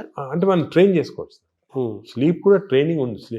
అంటే మన ఎక్సర్సైజ్ ట్రైనింగ్, ఈటింగ్ ట్రైనింగ్ లాగా స్లీప్ లో కూడా ట్రైనింగ్ ఉంది. అంటే మన మైండ్ ట్రైనింగ్ అది ఉంది, కానీ అది జనరల్ పబ్లిక్ చేయడం కష్టం. కానీ జనరల్ పబ్లిక్ దానికి మేము అడ్వైస్ చేస్తామంటే స్లీప్ అర్లీ, గెటప్ అర్లీ, ఆ టెక్నిక్ మరి. అప్పుడు దాని అదేవిధంగా ఈటింగ్ కూడా దానికే మేము ఇప్పుడు చాలా దీంట్లో కూడా చాలా అర్లీగా మీ లాస్ట్ డిన్నర్ 7 o'clock తర్వాత తినకూడదు. లాస్ట్ ఫుడ్ బి 7 o'clock, 7 గంటల తర్వాత తినొద్దండి. ఆఫ్టర్ సన్సెట్ తినకూడదు. అంతే సన్సెట్ అంటే 7 మనం టైం పెట్టుకుంటే కొంచెం సన్సెట్ లేట్ కావచ్చు. అది ఇంకోటి ఏమంటే మన ఇండియాలో టైమ్ జోన్స్ చాలా వేరీ ఉంటాయి. ఇప్పుడు అస్సాంలో ఉన్న టైము, బాంబేలో టైం సేమ్, కానీ యాక్చువల్లీ కరెక్ట్ కాదు నేచర్ ప్రకారం. మనము 7 o'clock అని పెట్టామనుకోండి, అది ఈజీగా అర్థమవుతుంది. సో మామూలుగా మన బ్రేక్ఫాస్ట్ హెవీగా ఉండాలా, లంచ్ కొంచెం మోడరేట్గా ఉండాలా, డిన్నర్ చాలా లైట్గా ఉండాలా before 7 o'clock. Simple principles. Overall గా మన గట్ హెల్త్ అనేది మొత్తం present future everything gut health కాబట్టి ఈ గట్ హెల్త్ మెయింటైన్ చేయాలంటే ఫుడ్, యాక్టివిటీస్ అండ్ స్లీప్, ఇవి కరెక్ట్ అని నార్మల్గా చెప్తుంటారు అందరు, ఫుడ్, యాక్టివ్స్ అయిపోయినా. అది కానీ దీంట్లో చాలా సైన్స్ వచ్చింది, మనం డిస్కస్ చేసాం కదా, దీనిలో చాలా నాలెడ్జ్ వచ్చింది, చాలా ఉంది. మనం ఒకప్పుడు ఈ sleep pattern, sleep hygiene, sleep ఎలా కంట్రోల్ అవన్నీ తర్వాత ఒక డిస్కషన్ పెట్టుకుంటాము. కానీ ఈచ్ ఏరియాలో ఫుడ్ లో ఇంత నాలెడ్జ్ ఉంది, ఎక్సర్సైజ్ లో ఈ టైప్ ఆఫ్ ఎక్సర్సైజ్ అందరికి తెలియదు. అందరంటే నిన్ను చాలా మంది పేషెంట్స్ ని చేస్తున్నారు ఎక్సర్సైజ్. మా పొద్దున్న పూట మేము ఫ్రెండ్స్ అందరం వాకింగ్ చేస్తాం సార్, 2-3 కిలోమీటర్లు కబుర్లు చెప్పుకొని, సెల్ ఫోన్ మాట్లాడుకుంటాం. అంటే మాట్లాడుకోవచ్చు, కబుర్లు చెప్పుకోవచ్చు, కానీ బ్రిస్క్ వాక్ 6 km/h అనేది కాన్సెప్ట్. అదే విధంగా మజిల్ బిల్డింగ్, మీకు కోర్ మజిల్స్ అన్ని, షోల్డర్ మజిల్స్, ఇవన్నీ కూడా కొంతవరకు బిల్డ్ చేయాలి. అది సబ్ టెక్స్ట్ అంటారు చూడండి, సబ్ టెక్స్ట్ అనేది ఉంది.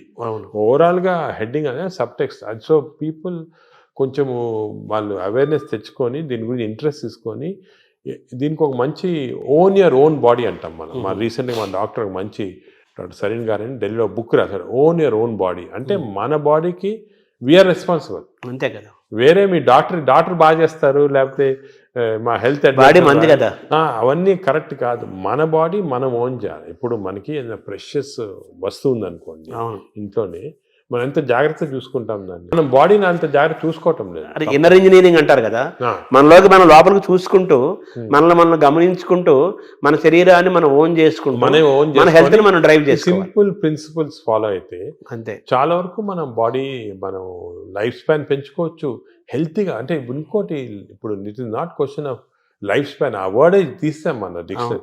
హెల్త్ స్పాన్ అంటే మనం ఎన్ని రోజులు బాగా జీవించవచ్చు. నార్మల్గా ఈ యానిమల్స్ అన్ని కూడా ఒక లైఫ్ స్పాన్ ఉంటుంది కదా, ఒక్కొక్క ఏజ్ ఉంటుంది. Human beings actually 120 years normal. అవును, బట్ 120 years ఎంతమంది? చాలా తక్కువ మంది. ఎందుకంటే ఇవన్నీ ఈ ప్రాబ్లమ్స్ వల్ల మనకి we don't want 120 years life span, ఏదో కర్రలు పట్టుకొని నడవలేక.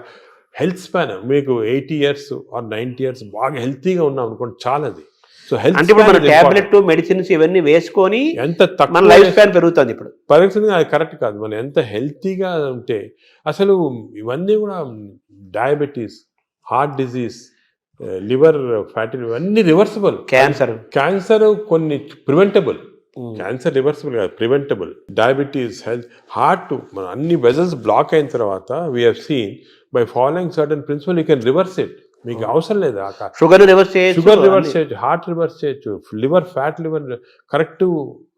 ఈ ప్రిన్సిపల్స్ ఫాలో అయ్యి అంత ఆహారము, యాక్టివిటీ, స్లీప్ అంతా complete it's the digestive system. Sir ఈ క్రమంలో మీరు బ్లూ జోన్ 5 చెప్పారు. ఇప్పుడు బ్లూ జోన్ స్టడీ చేయండి. మీరు అనేది ప్రజలు కూడా బ్లూ జోన్ బుక్స్ తీసుకొని అసలు వాళ్ళు ఎందుకు ఇన్ని రోజులు హెల్తీగా ఉంటున్నారు అని స్టడీ చేస్తే దీంట్లో చాలా నాలెడ్జ్ ఉందండి. అంటే ఇది ఇప్పుడు వచ్చింది కాదు, ఈ బ్లూ జోన్ అనేది 10,000 years గా జరుగుతూ ఉంది. మన భారతదేశాన్ని బ్లూ జోన్ గా మార్చలేదు. మనకి భారతదేశం బ్లూ జోన్. నాదేంటి, నేను చాలా మందికి ఈ పాలిటిక్స్ చెప్తుంటా, why can't we convert at least some part of India into blue zones? చేయొచ్చు. మన తెలుగు ప్రాంతాలను చేయొచ్చు. తెలుగు ప్రాంతాలను బ్లూ జోన్ చేయాలి. అంటే ఈ బ్లూ జోన్ అంటే ఒకరిద్దరు పాటించింది కాదు, ఆ పాపులేషన్ అంతా పాటించాలి. ఇప్పుడు ఒక పాపులేషన్ ఉన్నారనుకోండి, మనకి మంచి ప్రోగ్రెసివ్ పాలిటీషియన్స్ సీఎంస్ ఉన్నారనుకోండి, ఒక మంచి కాన్సెప్ట్ తీసుకొచ్చి ఐడియా, నేను అనుకునేది అందరికి ఉంది, అది మన దేశం అంటే ఆంధ్రప్రదేశే తెలంగాణ ఏదైనా కూడా బ్లూ జోన్స్ లాగా మార్చేసేవచ్చు, కానీ అందరు ఫాలో కావాలి. అంటే బ్లూ జోన్గా మారడం అంటే ఏం చేయాలి సార్? అంటే ఈ వాళ్ళు బ్లూ జోన్స్లో ఏం చేస్తారో స్టడీ చేసి మనం ఇంప్లిమెంట్ చేస్తే అయిపోతుంది. అంటే మీరు చెప్పిన ఆ మూడేనా? అంతే healthy food pattern, exercise pattern, life style, sleep pattern. వాతావరణ కాలుష్యం కూడా ఉంది, పొల్యూషన్. ఆ వాతావరణ పొల్యూషన్ లక్లీ మనకు అంత లేదు. ఇప్పుడు ఢిల్లీ అనుకోండి, అదే నార్త్ ఇండియా అనుకోండి, ఆ పొల్యూషన్ అనేది మనకి హ్యాండిల్ లేదు, ఏం చేయలేము. కానీ లక్లీ మనం ఇప్పుడు తీసుకున్నాం అనుకోండి, ఇప్పుడు అదేముంది, గ్రీనరీ ఇంక్రీజ్ చేసుకోవటము, అది అటువంటివన్నీ కూడా చేసుకొని ఈ మన waste plastics, for example other problems plastics. ఈ ప్లాస్టిక్స్ వల్ల కూడా మేము చాలా రీసెర్చ్ చేస్తున్నాం. చాలా micro plastics producing tissue damage అనేది చాలా ఉంది. కొన్ని plastic bottle, especially plastic bottle ఎండలో పెడతాము, అది తాగామనుకోండి, దాంట్లో చాలా మైక్రో ప్లాస్టిక్స్ మన బాడీలో ఎంటర్ అయ్యి చాలా ప్రాబ్లమ్, డేంజరస్ అది. ఇటువంటివి మనం అదే కాకుండా ఇంతకుముందు కాపర్ వెజల్స్, అది కూడా మంచిది కాదు. What is the good vessels to cook, what is the vessels to, అవన్నీ కూడా కొన్ని న్యాచురల్ ప్రిన్సిపల్స్ ఫాలో అయితే. సరే, మీరు పద్మవిభూషణ్ తీసుకోవడానికి వెళ్ళినప్పుడు ఎలాగ ప్రెసిడెంట్ ఉంటారు, ప్రధానమంత్రి, కొంచెం ఒక సెకండ్ హ్యాండ్ ఇంటరాక్ట్ అయ్యే అవకాశం ఉన్న టైంలో మన భారతదేశాన్ని బ్లూ జోన్గా మార్చాలని అనుకుంటున్నాను, ఆయన ఇంటరాక్ట్ అయ్యే అవకాశం ఉంది? అంటే మనకి టైం అని దొరకలేదు. ఒక సెకండ్ వర్డ్, ఇవన్నీ కూడా డిస్కషన్స్ చాలా 1 hour 2 hours కూర్చొని డిస్కస్ చేసి, నేను పాలిటీషియన్స్ కూడా మన వాళ్ళు అందరూ ఇంట్రెస్టెడ్ ఉన్నారు, కానీ టైం దొరకాల కాన్సెప్ట్. ఇంకోటి, ఇది షుడ్ బి డన్ బై ప్రజలు కూడా డ్రైవ్ చేయాలి, ప్రజలకి అవేర్నెస్ రావాలి, అవేర్నెస్ వచ్చి మనం ఇటువంటి పాలిటీషియన్ ఎలక్ట్ చేసుకోవాలా. ఈ ఇంట్రెస్ట్ ఉన్న వాళ్ళకి, పాలిటీషియన్స్ ఇంట్రెస్టెడ్ ఇన్ హెల్త్, అదేవిధంగా న్యాచురల్ హెల్త్, ఆర్గానిక్ ఫుడ్, అటువంటి వాళ్ళని ఎక్కువ మనం సపోర్ట్ చేసాం అనుకోండి, ప్రజలు కూడా. అంటే ప్రజలు, ప్రభుత్వాలు, డాక్టర్స్ అందరూ కలిసి ప్రయాణం చేయాలి. ఇట్స్ ఏ కంబైన్డ్ పీపీపీ అంటారు, మోడ్ అంటారు చూడండి. అవును, పబ్లిక్ ప్రైవేట్, ఆ మోడ్లో రావాలి అందరు వచ్చి. ఎందుకంటే అల్టిమేట్లీ మనకి లైఫ్లో ఇంపార్టెన్స్ హెల్త్, అంతే కదా. అదేవిధంగా మనకి హ్యాపీనెస్ అవన్నీ ఉండాలంటే health is the most important. Ultimately health is the bottom line. అంతే, ఎంత రిచ్ ఉండి, ఎంత ఇండస్ట్రియలైజ్ అయ్యి, ఎంత సిటీ, ఎంత పెద్ద పెద్ద సిటీస్ డెవలప్ అయినా కూడా హెల్త్ లేకపోతే అంతే కదా. చాలా మంది కోటీశ్వరులను చూస్తున్నాము, పెద్ద పెద్ద పదవుల్లో ఉంటారు, వాళ్ళు తినలేరు, తాగలేరు, నిద్రపోలేరు, ఎంజాయ్ చేయలేరు. I'm seeing so many rich patients, అవును, చాలా పెద్ద పొజిషన్ లో ఉన్నారు, చాలా వాళ్ళ ఫీల్డ్స్ లో చాలా ఫేమస్. సింపుల్ హెల్త్ ఫాలో కాకుండా they have damage that body. వాళ్ళు ఇప్పుడు ఫీల్ అవుతుంటారా, ఈ నాలెడ్జ్ మనకు ఉండుంటే 10 సంవత్సరాల క్రితం ఇలా ఉండేది కాదు. ఇప్పుడు నౌ నాలెడ్జ్ ఇస్ దేర్ కాబట్టి మీరు ప్రెస్ కానీ, ఎలక్ట్రానిక్ మీడియా కానీ, డిజిటల్ మీడియా కానీ, పొలిటికల్గా కానీ, అన్నీ అందరం కలిసి, మా డాక్టర్స్ అందరం కలిసి, this knowledge we have to give to general public. This knowledge is gold. This time వాళ్ళు కూడా, నేను అనేది అంటే మనం ఈ ఒక్క సెషన్లో గంట సేపులో అన్నీ చెప్పలేము. వాళ్ళు కూడా they should go in to the depth and read books about it, read papers about it, social మీడియాకి కరెక్ట్. అంటే మీరు చెప్పినట్టు ఏదేదో అన్నీ వస్తుంటాయి సోషల్ మీడియా, అలా ఫాలో కాకుండా కరెక్ట్గా people have done research, scientist ఉన్నారు దీంట్లో, డాక్టర్స్ ఉన్నారు రెప్యూటెడ్, ఇటువంటి వాళ్ళ దగ్గర నుంచి ఇన్ఫర్మేషన్ తీసుకొని జనరల్ పబ్లిక్ కానీ, జనరల్గా ఇది మనము ప్యాటర్న్స్ అడాప్ట్ చేస్తే డెఫినెట్గా overall health of the country. Sir, ఇందాక మీరు మాట్లాడుతూ స్టూల్ గురించి మాట్లాడారు సార్. భవిష్యత్ అంతా స్టూల్ టెస్ట్లు జరుగుతాయని, బ్లడ్ బ్యాంకు లాగా స్టూల్ బ్యాంకులు వస్తాయని. మంచి హెల్తీ పీపుల్ని స్టూల్ తీసుకుంటే that stool is different from unhealthy person. ఇప్పుడు ఇంతకుముందు నోబెల్ ప్రైజ్ విన్నర్స్కి బ్రెయిన్ స్టడీ చేస్తారు, ఎందుకు వచ్చిందో. ఇప్పుడు స్టూల్ స్టడీ చేస్తారు, తన స్టూల్లో ఏముంది, ఇంత ఇంటెలిజెంట్ అయ్యారని. సో మనం ఇవన్నీ బ్యాంకింగ్ చేయొచ్చు. స్టూల్స్ చేసి, నేను చెప్పా కదా, ఒక స్టూల్ పౌడర్ లాగా చేసి డెసికేటెడ్ స్టూల్ని మనం క్యాప్సూల్స్ లాగా ఇవ్వచ్చు. The future treatment is going to be that. Stool banks, stool desiccated stool capsules, ఇవి దీంతో ట్రీట్మెంట్ స్టార్ట్ చేస్తాం. స్టూల్ అనేది రేపు చాలా అత్యంత విలువైన, ఖరీదైన వస్తువు అవుతున్నట్టు కదా. గోల్డ్ అంటారు, న్యూ గోల్డ్. ఇంతకుముందు ఆయిల్ అంటే గోల్డ్ అనేది, ఇప్పుడు స్టూల్ ఈజ్ బికమింగ్ గోల్డ్ అన్నమాట. అంటే మైక్రోబయామ్స్ అంటారు. ఈ మైక్రోబయామ్ నాలెడ్జ్ ఇప్పుడు ఈవెన్ యానిమల్స్, ఇప్పుడు కొన్ని ఫారెస్ట్లో కలెక్ట్ చేస్తున్నారు, ఆఫ్రికన్ ఫారెస్ట్ అంతా, ఎలిఫెంట్ స్టూల్ ఎలా ఎందుకు డిఫరెంట్ ఉంది వీళ్ళది. So what are the character, what give strength to the elephant, what is there in this. ఇందులో నుంచి మనం ఐబిఎస్కి వద్దాం సార్. ఈ ఐబిఎస్ గురించి కూడా చాలా చర్చ జరుగుతుంది. ఆ బౌల్ సిండ్రోమ్, ఇరిటబుల్ బౌల్ అంటారు కదా, బౌల్ సిండ్రోమ్, అది కూడా మనకు చాలా ఇంపార్టెంట్. చాలా మంది, కోట్లాది మంది ఫేస్ చేస్తున్న ఇష్యూస్ అవి. మీరు అన్నట్టు IBS 30% of normal population IBS ఉంది. ఐబిఎస్ అంటే ఏమి? ఐబిఎస్ అంటే symptoms because of gut changes. అంటే డైరియా రావచ్చు, కాన్స్టిపేషన్ రావచ్చు, పెయిన్ రావచ్చు, ఈ కాంబినేషన్ రావచ్చు. దీని అంటే కడుపు ఉబ్బరము, అరక్కపోవటము, కడుపులో మంటలు, బ్లోటింగ్, డిస్టెన్షన్, ఇది అది అగైన్ కనెక్టెడ్ టు మైక్రోబయామ్. ఈ ఇరిటబుల్ బౌల్ సిండ్రోమ్ అనేది అగైన్ చెడ్డ అలవాట్ల వల్ల, నువ్వు ఎక్కువ డ్రింక్స్ వల్ల, స్మోకింగ్ వల్ల, ఎక్సర్సైజ్ లేకుండా ఉండటం వల్ల, ఇవన్నీ కూడా. ఇప్పుడు రీసెంట్గా మన రీసెర్చ్ ఏమంటే ఈ కెమికల్స్, ఇంటెస్టైన్స్లో కెమికల్స్ చాలా ఉన్నాయి. చెప్పే కదా సెరోటోనిన్, డోపమైన్. ఈ కెమికల్ ఇంబ్యాలెన్స్ వల్ల ఇంటెస్టైన్లో కూడా ఐబిఎస్ వస్తుంది. ప్లాస్టిక్ దాని రోల్ కూడా ఉంది కదా సార్ ఇందులో. ప్లాస్టిక్స్ చాలా పెద్ద రోల్ ఉంది. Micro plastics are very danger. ఇది కూడా మన government has to take very serious. Plastics ban చేయటము, అదే కూడా విధంగా ఏ ఏరియాలో ఇప్పుడు ఈ ప్లాస్టిక్స్ అనేది పెద్ద ఇండస్ట్రీ. దీన్ని చేంజ్ చేయాలంటే చాలా డిఫికల్ట్. మనం ఫర్ ఎగ్జాంపుల్ ఈ ఫిష్లో చూసాం కదా, మేము కొన్ని ఫిషింగ్స్, ఈ కోస్టల్ ఏరియాస్ ఫిష్లో చాలా ప్లాస్టిక్స్ వాళ్ళు తినేస్తున్నారు. ప్లాస్టిక్స్ అంటే సీలో కానీ రివర్లో కానీ మనలో వేస్తారు. అవి తిని even not drinking plastics, even eating plastics containing food ఇండైరెక్ట్గా, మీట్, ఫిష్, దాంట్లో కూడా మిల్క్లో వెళ్ళిపోతున్నారు plastic. So good cholesterol, bad cholesterol అంటారు కదా సార్. అవునవును. మామూలుగా మీరు ఇందా చెప్పారు గుడ్ బ్యాక్టీరియా, బ్యాడ్ బ్యాక్టీరియా.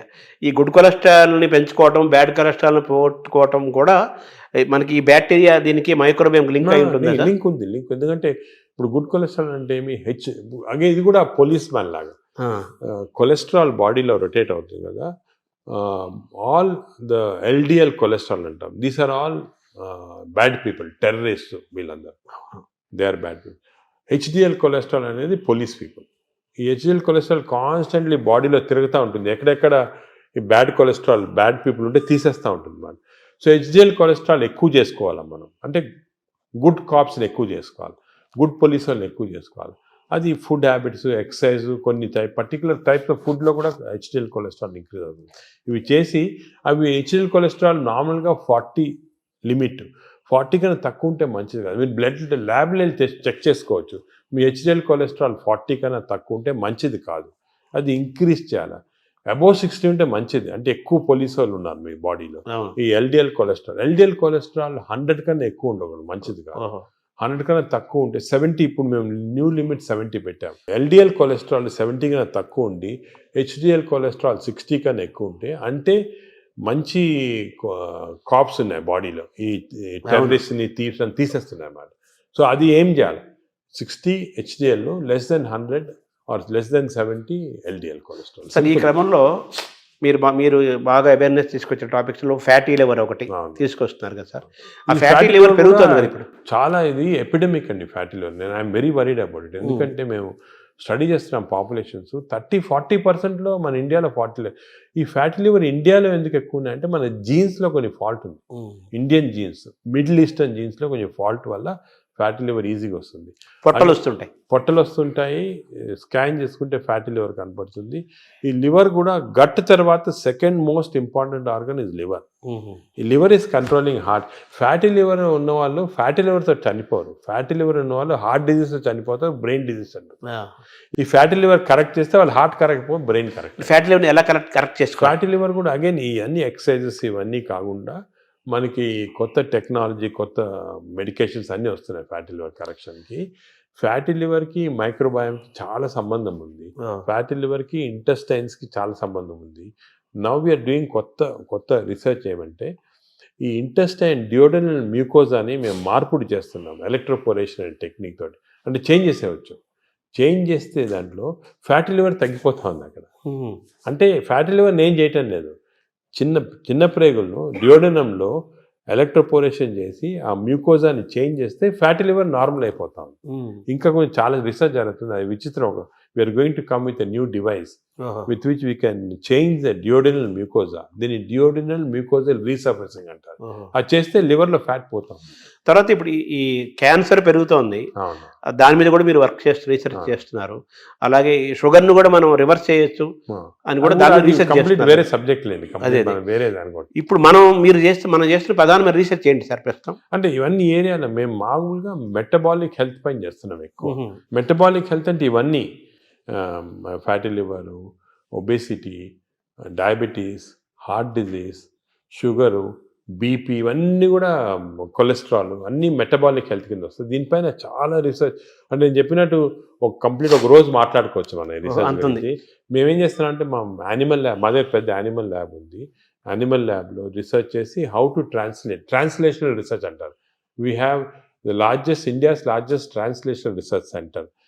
ఇంకోటి ఏం చేసామంటే మేము నాట్ ఓన్లీ ఇక్కడ డాక్టర్స్ కాకుండా ఐఐటిలో ఉన్న ఇంజనీర్స్ని, అలా IIITలో ఉన్న ఆర్టిఫిషియల్ ఇంటెలిజెన్స్ ఇంజనీర్స్ని, అదేవిధంగా హైదరాబాద్ యూనివర్సిటీలో ఉన్న మైక్రోబయాలజిస్టులు అందరూ కూడా తీసుకొచ్చే కన్సోర్షియం లాగా చేసి we are doing extensive research in this area. Because మేము చేసే రీసెర్చ్ ఇప్పుడు రేపు మీకు రాకపోయినా ఒక 4-5 yearsలో చాలా చేంజెస్ వస్తాయి. 4-5 years అంత తొందరగా వచ్చేస్తే I'm aiming in 5 years time we should change this whole concept in metabolic health. ఈ రీసెర్చ్ వల్ల మన దేశంలోనే కొత్త ప్రోడక్ట్స్, కొత్త టెక్నిక్స్, కొత్త టెక్నాలజీ, కొత్త హెల్త్ సబ్స్టెన్సెస్, మేము చెప్పాం కదా డెసికేటెడ్ స్టూల్ క్రాఫ్ట్స్, ఇటువంటివన్నీ కూడా తీసుకొచ్చేస్తాం. ఐఎమ్ కాన్ఫిడెంట్ 5 yearsలో. ఇంకోటి ఏమంటే we are also trying to form a big consortium with other hospitals in the country. ఇప్పుడు ఆల్ ఇండియా ఇన్స్టిట్యూట్ ఉంది మెడికల్ సైన్సెస్ ఢిల్లీలో, అదేవిధంగా PGI చండీగఢ్లో ఉంది. ఇవన్నీ కూడా అందరం కూడా షుడ్ కమ్ టుగెదర్. ఇప్పుడు this is the lesson we learn from western country. యుఎస్లో అనుకోండి మేయో క్లినిక్, క్లీవ్లాండ్ క్లినిక్, ఇవన్నీ కూడా కలిపి చేసి ఫాస్ట్గా వచ్చేస్తాయి రిజల్ట్. ఒకరొకరు చేయాలంటే 10-15 సంవత్సరాలు పడుతుంది. ఇందాక మీరు ఒక మాట అన్నారు కదా సార్, ఈ జీన్స్ గురించి అన్నారు. మన జీన్స్ వల్లనే మనకి ఫ్యాటీ లివర్ పెరుగుతుంది, పొట్టలు అన్ని స్టడీ చేసి పెరుగుతుంది అంటున్నారు. మన ఇండియన్స్ లో రివర్స్ చేయలేమా మనం జీన్స్ రివర్స్ చేయలేం, కానీ జీన్స్ ని PNPLR అని కొన్ని జీన్స్ ఉన్నాయి మన ఫ్యాటీ లివర్ వచ్చి, దాన్ని జీన్స్ ని మార్పుడి చేయొచ్చు. కానీ చాలా జెనెటిక్ ఇంజనీరింగ్ అని చాలా వేరే డిఫరెంట్ సబ్జెక్ట్. కానీ ఎపిజెనెటిక్స్ అని వచ్చింది. అవునవును. ఈ ఎపిజెనెటిక్స్ టెక్నిక్స్ లో ఈ జీన్స్ ని బ్లాక్ చేశారు. చెడ్డ జీన్స్ ని మనం బ్లాక్ చేయొచ్చు. అవి కూడా చేస్తున్నాం. అంటే మనం డిఎన్ఏని చేంజ్ చేయటం అంటారా? దాన్ని డిఎన్ఏ చేంజ్ చేయలేం, కానీ డిఎన్ఏ ఎఫెక్ట్ ని బ్లాక్ చేయొచ్చు. అంటే డిఎన్ఏ ఎలాగా డిఎన్ఏ బాడీలో ఉందనుకోండి, ఇట్ ప్రొడ్యూసెస్ ఆర్ఎన్ఏ ఇచ్చి ప్రోటీన్స్ వస్తాయి, పాత్వే. అలాగే మనకి అంత పాత్వే నార్మల్గా. సో మనం చెడ్డు డిఎన్ఏ ఉన్నా కూడా అది చెడ్డ ఆర్ఎన్ఏ కాకుండా బ్లాక్ చేయొచ్చు. సార్ ఈ క్రమంలో ఈ బ్యాక్టీరియా మేనేజ్మెంట్ లో మనకు యోగా, సూర్య నమస్కారాలు, ధ్యానము, స్పిరిచువల్ థింకింగ్, కళలు ఇవన్నీ ఉన్నాయి కదా. అంటే స్పిరిచువల్ థింకింగ్ అంటే మెడిటేషన్ టైప్, బ్రెయిన్ అంటే management of brain management, various meditation అటువంటి చేయొచ్చు. అదేవిధంగా యోగా కూడా కొంతవరకు ఇట్ ఈస్ బెనిఫిషియల్ అని చాలా రీసెర్చ్ జరిగింది ఇంట్లో. ఇవన్నీ ఎలాగంటే వీఆర్ మాడ్యులేటింగ్ అవర్ బ్రెయిన్లో ఉన్న కెమికల్స్ మాడ్యులేట్ చేస్తున్నాం. దాంతోపాటు గట్ బ్యాక్టీరియా ఇవన్నీ ఇప్పుడు యోగాలో చూసాము, అది కూడా రీసెర్చ్ చేస్తున్నాము. యోగా కన్సిస్టెంట్గా చేస్తే బ్యాక్టీరియా చేంజ్ అయిపోతుంది. అవునా? So all these things are interconnected. So మీరు చెప్పినట్టు చాలా పెద్ద కన్సోర్షియం ఫామ్ చేసి we are doing lot of research. అంటే ఈ షుగర్ అనేది మనకి, ఈ డయాబెటీస్ అనేది మోస్ట్ ఛాలెంజింగ్ గా ఉంది. అది కూడా మనం విల్ గెట్ ఆన్సర్స్. ఇవన్నీ కూడా part of the research will get good answers. So reverse చేసే అవకాశం మనకు ఉంది. కొత్త అన్ని కూడా రివర్సిబుల్ అండి. షుగరే కాదు, ఈవెన్ హార్ట్ బ్లాక్స్, అదేవిధంగా బ్రెయిన్ ఇది డిమెన్షియా, న్యూరలాజికల్ ప్రోగ్రెషన్ అన్ని రివర్స్ చేసేయచ్చు. మనకి మెయిన్ రీసెర్చ్ ఏమంటే we have to work on this preventable. ఒక్కసారి జబ్బు వచ్చిన తర్వాత బదులు మనము ప్రివెన్షన్, రివర్సిబిలిటీ అంటే వచ్చిన తర్వాత ఎలా మార్పు చేయాలి, దీనిపైన అంత కాన్సన్ట్రేషన్. ఈ ఒబెసిటీని తగ్గించడానికి, అలాగే ఈ షుగర్ డయాబెటీస్ని కంట్రోల్ చేయడానికి ఇంజెక్షన్స్ వచ్చాయి అంటున్నారు. ఇప్పుడు కొత్తగా GLP-1 అనలాగ్స్ అంటారు. అంటే మనకి నార్మల్గా బాడీలో స్మాల్ ఇంటెస్టైన్లో GLP-1 హార్మోన్స్ ప్రొడ్యూస్ అవుతాయి. అవి మన ఈ ఇంటెస్టైన్స్ మ్యూకోజా చెడిపోవటం వల్ల కానీ, బ్యాక్టీరియా వల్ల ప్రొడ్యూస్ అవుతుంది GLP-1. ఇవన్నీ పోతే ఆర్టిఫిషియల్గా ఈ GLP-1 ఇవ్వచ్చు. కానీ ఇది నా ప్రకారం చాలా తప్పు. ఇది ఈ ఆర్టిఫిషియల్ మంజోరం అని, ఒజంబిక్ అని ఇవన్నీ ప్రజలు లేటెస్ట్ వచ్చాయి. ఇప్పుడు మెడికల్ షాప్స్లో అమ్ముతున్నారు, తీసుకొని తప్పు చేయకూడదు. అది ఎందుకు అంటే ఈ GLP-1 మన బాడీలో న్యాచురల్గా ప్రొడ్యూస్ అవుతుంది. నేచర్కి ఎంత ప్రొడ్యూస్ చేయాలా, ఎక్కడ ఆపాలా, ఎక్కడ రివర్స్ చేయాలా, ఇవన్నీ నేచర్ తెలుసు. మనం మాట్లాడుకున్నాం కానీ డయట్, మైక్రోబయాము, ఫిజికల్ ఎక్సర్సైజ్, స్లీప్ ఇవన్నీ నార్మల్గా ఇస్తే బాడీ న్యాచురల్గా ప్రొడ్యూస్ చేస్తుంది. ఇవన్నీ అబ్నార్మల్గా ఉంటే మనకి బయట నుంచి ఆర్టిఫిషియల్గా అవుతుంది. బట్ ఆర్టిఫిషియల్ మెడిసిన్ తోటి మనకి ఎంత లిమిట్, ఎంత తీసుకోవాలి, ఎప్పుడు ఆపాలి, ఇవన్నీ కరెక్ట్ తెలియదు. నేను చూశాను చాలామంది ఈ ఇంజెక్షన్స్ వాడుతున్నారు. ఇండియాలో కూడా వచ్చేసింది ఇంజెక్షన్ వచ్చేసింది, ఇండియాలో కూడా చీప్గా వచ్చేసింది. దీనివల్ల ఏం డేంజర్ అంటే వాడినప్పుడు 2-3 నెలలు, 6 నెలలు బాగుంటుంది, వెయిట్ తగ్గుతాము, ఆకలి తగ్గిపోతుంది. కానీ దీనిలో చాలా ఎఫెక్ట్ బాడీ పైన ఉంది. నేను అది కూడా స్టడీ చేస్తున్నాము. బాడీలో ఈ ఇంటెస్టైన్ నరాలు చెడిపోతున్నాయి, మూమెంట్ పోతా ఉంది, ఇంటెస్టైన్ అసలు మూమెంటే చెడిపోయింది. అదేవిధంగా బోన్స్ అబ్జార్ప్షన్ పోయి బోన్స్ వీక్ అయిపోతున్నాయి, మజిల్స్ ఎట్రోఫీ అవుతున్నాయి. ఫేస్లో we got now what is called Ozempic face, అంటే ఫేస్ అంతా ష్రింక్ అయిపోతుంది. చూసుంటారు కొంతమంది సెలబ్రిటీలో ఫేస్ చేంజ్ అయిపోతుంది దీనివల్ల. సో ఇవన్నీ కూడా these effects are some time not reversible also. మన మెటాబాలిజం వ్యతిరేకంగా ఉన్నట్టే కదా, వ్యతిరేకంగా ఉన్నట్టే. న్యాచురల్ మెథడ్లో చేయకుండా ఇలా చేస్తే మంచిది కాదు. మై అడ్వైజెస్ అసలు వాడద్దని, తప్పు ఇది. ఇవన్నీ all these injections artificial methods వాడతాం తప్పు, మనం చేయకూడదు. న్యాచురల్ మెథడ్స్ అన్నీ ట్రై చేసి ఫెయిల్ అయిన తర్వాత అండర్ మెడికల్ సూపర్విజన్ ఒక 3-4 months వాడి ఎందుకు వాడతాం, రీసెట్టింగ్ అంటాం అన్నమాట. మెటబాలిజం రీసెట్ చేయడానికి వాడచ్చు. కానీ ఇయర్స్ టుగెదర్ ఇంజెక్షన్ తీసుకోవడం ఏంటంటే చాలా తప్పు. Short cut methods they are not good. అసలు I advise public strongly don't use these injections. తప్పదు చాలా. తర్వాత ఇప్పుడు బ్యారియాట్రిక్ సర్జరీస్ ద్వారా కూడా మన లోపల ఫుడ్ ఇంటేక్ తగ్గిపోతుంది, షుగర్ లెవెల్స్ తగ్గిపోతాయి అంటున్నారు. బ్యారియాట్రిక్ సర్జరీ కూడా ఐఎమ్ అగేన్స్ట్, కానీ కొంతవరకు చాలా ఒబేసిటీ వచ్చి మనం న్యాచురల్ మెథడ్లో కంట్రోల్ చేయకపోతే కొంతవరకు హెల్ప్ చేయడానికి బ్యారియాట్రిక్ కానీ ఇంజెక్షన్స్ కానీ హెల్ప్ చేయడానికి అంతే. దాని తర్వాత మన న్యాచురల్ మెకానిజం వచ్చేసారు. ఒక్కసారి ఈ హెల్ప్ వచ్చిన తర్వాత న్యాచురల్ మెథడ్స్తో మెయింటైన్ చేయాలి. మన న్యాచురల్ మెథడ్స్ లేకపోతే బ్యారియాట్రిక్ సర్జరీ కాదు, ఇంజెక్షన్ ఏం చేసినా కూడా వేస్ట్. అంటే మనం సహజంగా పెరగటం కానీ తగ్గటం కానీ ఈ డిజార్డర్స్ మెయింటైన్ చేసుకోవటం మన సహజంగా జరగాలంటారు. Own your own body, body అంటే మన బాడీని మనం ఓన్ చేయాలి, మన కంట్రోల్ చేసుకోవాలి. కానీ ఈ వేరే ఇంజెక్షన్స్ కంట్రోల్ డాక్టర్ చేస్తారు, దీన్ని బ్యారియాట్రిక్ చేస్తారు అనేది తప్పు. అసలు మీ మేజర్ గోల్ ఏంటి సార్? అంటే మనకి మీరు పద్మవిభూషణ్ వచ్చింది మన ఇండియా వరకు, అది కాకుండా American association of society of gastroenterologist award కూడా హైయెస్ట్ అవార్డు గ్యాస్ట్రోఎంటరాలజీకి సంబంధించి. అలాగే సాంఘైలో జరిగిన దాంట్లో వరల్డ్ టాప్ దండ అవార్డు వచ్చింది. అది మీ ప్రొఫెషన్కి మీ సబ్జెక్ట్కి అది డెఫినెట్గా హైయెస్ట్ అవార్డ్స్ అవి. నెక్స్ట్ నోబుల్ మన భారతదేశానికి నోబుల్ రాదా? అంటే ఇలా చేయటం వల్ల నోబుల్ అవుతాం, పని చేయడం వల్ల గుర్తింపు కోసం పనిచేయటం కాదు. అంటే ఈ గుర్తింపులన్నీ కూడా మనము మీరు చెప్పినట్టు గుర్తింపుల కోసం ఎవరు పనిచేయరు. ఈ నోబెల్ ప్రైజ్ కానీ గుర్తింపు రావడం, మనం పని చేస్తూ ఉంటే కొంతవరకు రికగ్నిషన్ వస్తుంది, వేరే ఆర్గనైజేషన్ రికగ్నైజ్ చేస్తారు. ఈ రికగ్నిషన్స్ కూడా నా ప్రకారం అది ఇంపార్టెంట్ కాదు.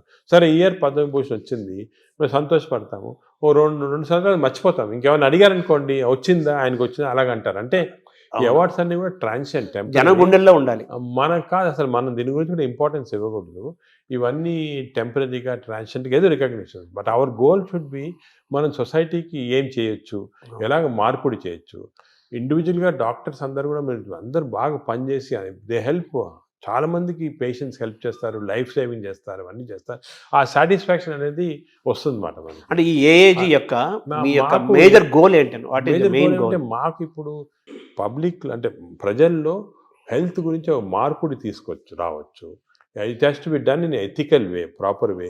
ఈ మోడర్న్ మెడిసిన్ ఒక విధంగా, అదే కాకుండా అంటే మోడర్న్ మెడిసిన్ అంటే ఏంటి సార్? అంటే ఇప్పుడు మోడర్న్ టెక్నాలజీ వచ్చాయి కదా, ఈ టెక్నాలజీతో మేము రోబోటిక్ సర్జరీ చేస్తున్నాం, ఈ సర్జరీ, ఇది ఒక ఆస్పెక్ట్. ఇదే కాకుండా general public health awareness తీసుకురావటము, natural మెథడ్లో హౌ పీపుల్ కెన్ బెనిఫిట్ అనేది, ఇవన్నీ కూడా ఒక ఎథికల్ వేలో చేయటము, ఇవి చాలా ముఖ్యమైన మా ఎయిమ్స్ మాట. అంటే వైద్యం అనేది అత్యంత ఖరీదైన అంశంగా మారిపోయింది కదా ఇప్పుడు. అది ఖరీదైన అంటే కొంతవరకు బికాస్ టెక్నాలజీ వల్ల దానివల్ల అవన్నీ ఉంటాయి, అది తీసేయండి. అది కూడా మేము మన ఓన్ టెక్నాలజీ తయారు చేయటం, దానికి ఇంజనీరింగ్ ఐఐటీస్ తోటి మేము చాలా చేస్తున్నాం. సో టెక్నాలజీ కాస్ట్ ఇప్పుడు ఇండియాలో ప్రస్తుతము $6 billion worth of medical equipment import చేస్తున్నాం. దాంట్లో 1.5 billion from America itself.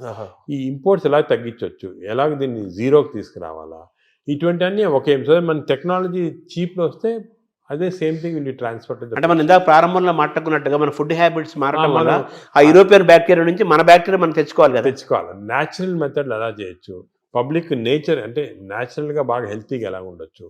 So western diseases, western ఇవి ఎలా ఇవన్నీ కూడా కాంప్రహెన్సివ్ హెల్త్ ఫర్ పీపుల్ అనేది మా ఎయిమ్. అంటే ఒక సింపుల్ సెంటెన్స్ చెప్పండి, హెల్త్ ఫర్ పీపుల్. ఇప్పుడు గ్యాస్ట్రోఎంటరాలజీ అనే సబ్జెక్ట్లో హాంకాంగ్ నెంబర్ 1గా ఉందా? గ్యాస్ట్రోఎంటరాలజీలో Hong Kong Prince of Wales hospital number 1 institute. దాని గురించి వాళ్ళు చాలా రీసెర్చ్ చేసి డెడికేటెడ్గా లాస్ట్ 50 ఇయర్స్గా వర్క్ చేస్తున్నారు. అదే సో వాళ్ళతో మేము అసోసియేషన్ చేసి, ఫర్ ఎగ్జాంపుల్ అక్టోబర్లో Hong Kong Prince of Wales hospital, AG hospital India combined symposium చేసి అందరు డాక్టర్స్ని పిలిచాం ఇండియాలో.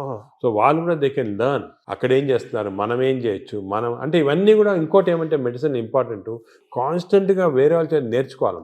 మనమే గ్రేట్, మనమే పెద్ద ఎక్స్చేంజ్ వేరే వాళ్ళు ఏం చేస్తున్నారు, మనకన్నా ఏమైనా బెటర్ చేస్తున్నారు, అది మనం చేయొచ్చా, ఏది చేస్తే మన ప్రజలకి బెనిఫిట్ వస్తుంది, అది ఎప్పుడు కాన్స్టెంట్ చూస్తూ ఉండాలి. చాలా అంటే ఈ గ్యాస్ట్రోఎంట్రాలజీలో ఫస్ట్, సెకండ్, థర్డ్గా తీసుకుంటే మన ఏజీ థర్డ్ ప్లేస్లో ఉందంటున్నారు కదా, సెకండ్ ప్లేస్ ఇంకేంటి తర్వాత? హాంకాంగ్ తర్వాత మేయో క్లినిక్ ఉంది యునైటెడ్ స్టేట్స్లో. వాళ్ళు కూడా చాలా రీసెర్చ్ చేస్తున్నారు. వాళ్ళు వేరే టైప్ ఆఫ్, అది హై టెక్నాలజీ రీసెర్చ్ అంతా. సో హాంకాంగ్ వాళ్ళు ఇన్ బిట్వీన్ మనకేమంటే అవసరము ఈ ఫస్ట్, సెకండ్, థర్డ్ అది చూసుకోకుండా మన ప్రజలు అంటే మన ఇన్స్పిరేషన్ మన ప్రజలకి తక్కువ కాస్ట్లో ఏం చేయొచ్చు.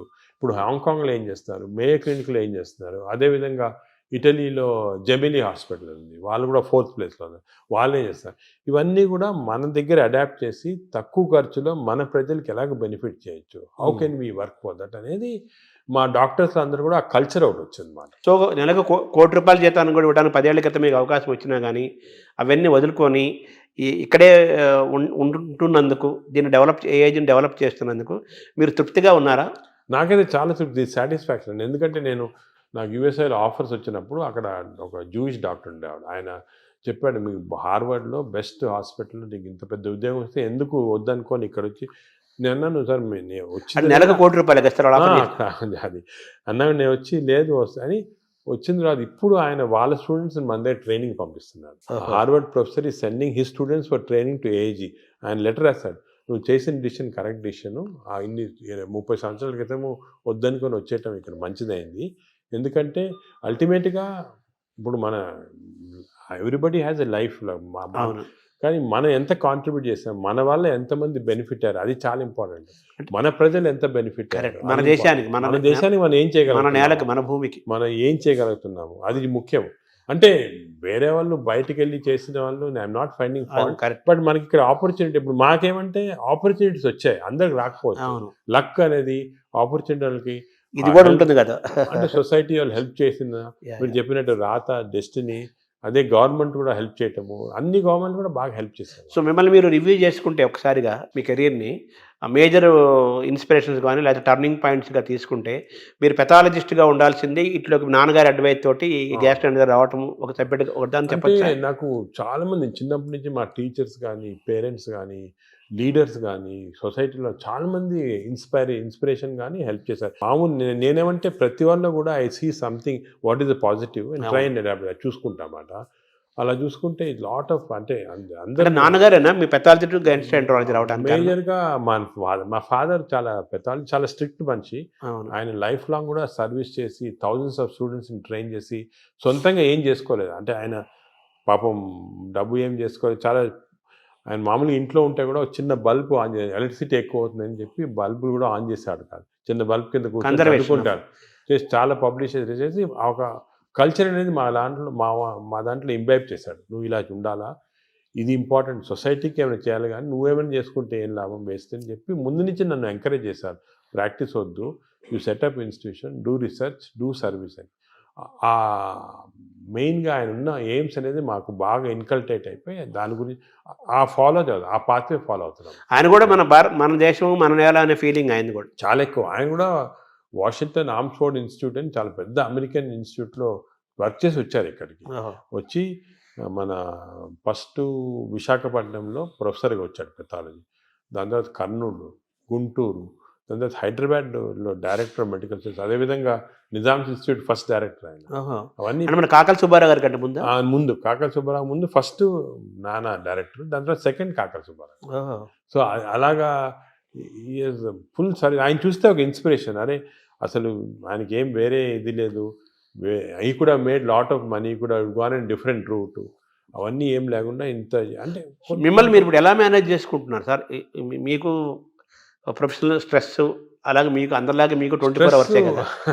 అంటే స్ట్రెస్ అనేది దానికి ట్రిక్ ఏమంటే చిన్న సింపుల్ ట్రిక్ అండి, you to enjoy your work. Enjoy చేస్తే స్ట్రెస్ ఉండదు. కష్టపడటం ఇష్టపడటం ఇంటర్వ్యూ చేస్తున్నారు, మీరు ఎంజాయ్ చేస్తున్నారు, అలాగా ఎంజాయ్ చేస్తే మీకు 10 ఇంటర్వ్యూలు చేస్తే మీకేం స్ట్రెస్ ఉండదు. అలాగే నాకు కూడా సీరియస్ పేషెంట్స్ వాళ్ళ లైఫ్ సేవ్ చేస్తున్నాము. ప్రతి పేషెంట్కి ఒక స్టోరీ ఉంది, ప్రతి పేషెంట్ వెనకాతల ఒక లైఫ్ ఉంది. అవన్నీ మేము తీసుకుంటే we enjoy everything we do. ఆ ఎంజాయ్మెంట్ వచ్చిందనుకోండి అసలు స్ట్రెస్ 24 hours వర్క్ చేయొచ్చు. Only thing is proper nutrition, proper exercise, proper sleep అనేది మాస్టర్ చేయాలి. అది మాస్టర్ చేస్తే మిగతా అంతా. అంటే ఏఏజీని ఎలా చూడాలనుకుంటున్నారు భవిష్యత్తులో మీరు? నేను ఏజీ మా ఏమంటే it should become one of the best hospitals మన దేశంలో కాకుండా ఈవెన్ వరల్డ్ వైడ్. ఆల్రెడీ వచ్చేస్తుంది లక్కీ. న్యూస్ వీక్ మ్యాగజైన్ చాలా మేజర్ ఇచ్చేసారనమాట. సెన్సస్ చేసి దే రేటెడ్ ఇండియాలో only hospital taken is AG. AG is one of the best hospitals in the world ని they given that certificate. మీరు బయట చూసుంటారు. అవును, మొత్తం తీసాను సార్. అది సో ఐఎమ్ వెరీ సాటిస్ఫైడ్. కానీ ఇంకా కూడా చేయాలంటే ఒక లెవెల్కి వచ్చామని చెప్పి మనము వదిలేసుకుంటే స్లోగా డిటీరేషన్ వస్తుంది. కాన్స్టెంట్గా బి అవేర్ ఆఫ్ దిస్. ఎందుకంటే ఇంకోటి మన దాంట్లో నేను చూసి మా స్టూడెంట్స్ చాలామంది మా ట్రైన్ చేస్తుంటాము. We got very bright students ఇండియాలో, మంచి డాక్టర్స్, బ్రైట్ స్టూడెంట్స్. వాళ్ళకి కరెక్ట్ పాత్వే చూపించి కరెక్ట్ ఇది కమర్షియలైజేషన్ వద్దు, you going to research, you going to doing good for public ఉన్న వరకు మీకు బాగా సాటిస్ఫాక్షన్. ఒక ఫిలాసఫీ వాళ్ళకి ఇచ్చి ఒక మంచి స్టూడెంట్స్ గ్రూప్ని నీ లైఫ్ స్టైల్లో 1000 మందిని తయారు చేయొచ్చు. అలాగే వాళ్ళు ఇంకో 1000 మందిని తయారు చేస్తారు. చూసుకోండి ఎలా స్ప్రెడ్ అవుతుంది. అదే we can create a society which is very positive. అంటే నాగేశ్వర రెడ్డి గారి యొక్క, మీ నాన్నగారి యొక్క వారసత్వాన్ని మీరు తీసుకున్నారు. ఆయన ఒక స్టైల్ ఆఫ్ లైఫ్, మీదొక మీదొక స్టైల్ ఇది డిఫరెంట్. పైకి ఇలా లేపారు ఏజ్ అనే దాన్ని. ఇప్పుడు నెక్స్ట్ మీ దాని నెక్స్ట్ జనరేషన్ ఉన్నారు మా ఆల్రెడీ సెట్ చేసాము. నెక్స్ట్ మంచి నాకన్నా మంచి వాళ్ళు ఉన్నారు నెక్స్ట్ జనరేషన్లో. రీసెర్చ్లో కానీ సొసైటీలో పనిచేయడానికి కానీ అందరు సెట్ అయిపోయారు. నేను ఇప్పుడు ఇర్రెలెవెంట్, ఈ స్టేజ్ అయిపోయింది నాది.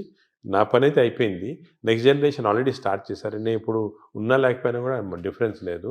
అలాగే వాళ్ళు నెక్స్ట్ జనరేషన్ సెట్ చేస్తారు. ఒక వ్యవస్థను క్రియేట్ చేసి వాళ్ళు నెక్స్ట్ జనరేషన్. నేను అనుకున్నాను మన దేశానికి అంటే ఏమంటే మనం కొంచెం లేట్ అయింది మన డెవలప్మెంట్లో దాంట్లో కానీ. ఇప్పుడు జపాన్ చూసుకోండి, వరల్డ్ వార్ తర్వాత ఎంత హార్డ్ వర్క్ చేసి వాళ్ళు వచ్చారు. ఇప్పుడు మనము ఇప్పుడు స్టార్ట్ చేయాలి. చైనా కూడా వాళ్ళు కూడా యాక్టివ్, వాళ్ళు వేరే అతట వాళ్ళంతే డెమోక్రసీ కాదు కాబట్టి ఈజీ అయిపోయింది. ఇప్పుడు మనం ఏం చేయాలంటే నెక్స్ట్ 20-30 years ఇలాగ అందరూ ఒక ఆశయంతో ఒక ఇచ్చేయాలని వర్క్ చేస్తే మన దేశం కూడా will become better than other. మీరు డాక్టర్స్కి, పబ్లిక్కి, ప్రభుత్వాలకి ఇచ్చే ఒక సింగిల్ మెసేజ్ ఏంటి సార్? సింగిల్ మెసేజ్ ఏమంటే నేను let us all work together, work hard, create the best culture. మన దగ్గర ఉంది best culture in the world. Thank you sir.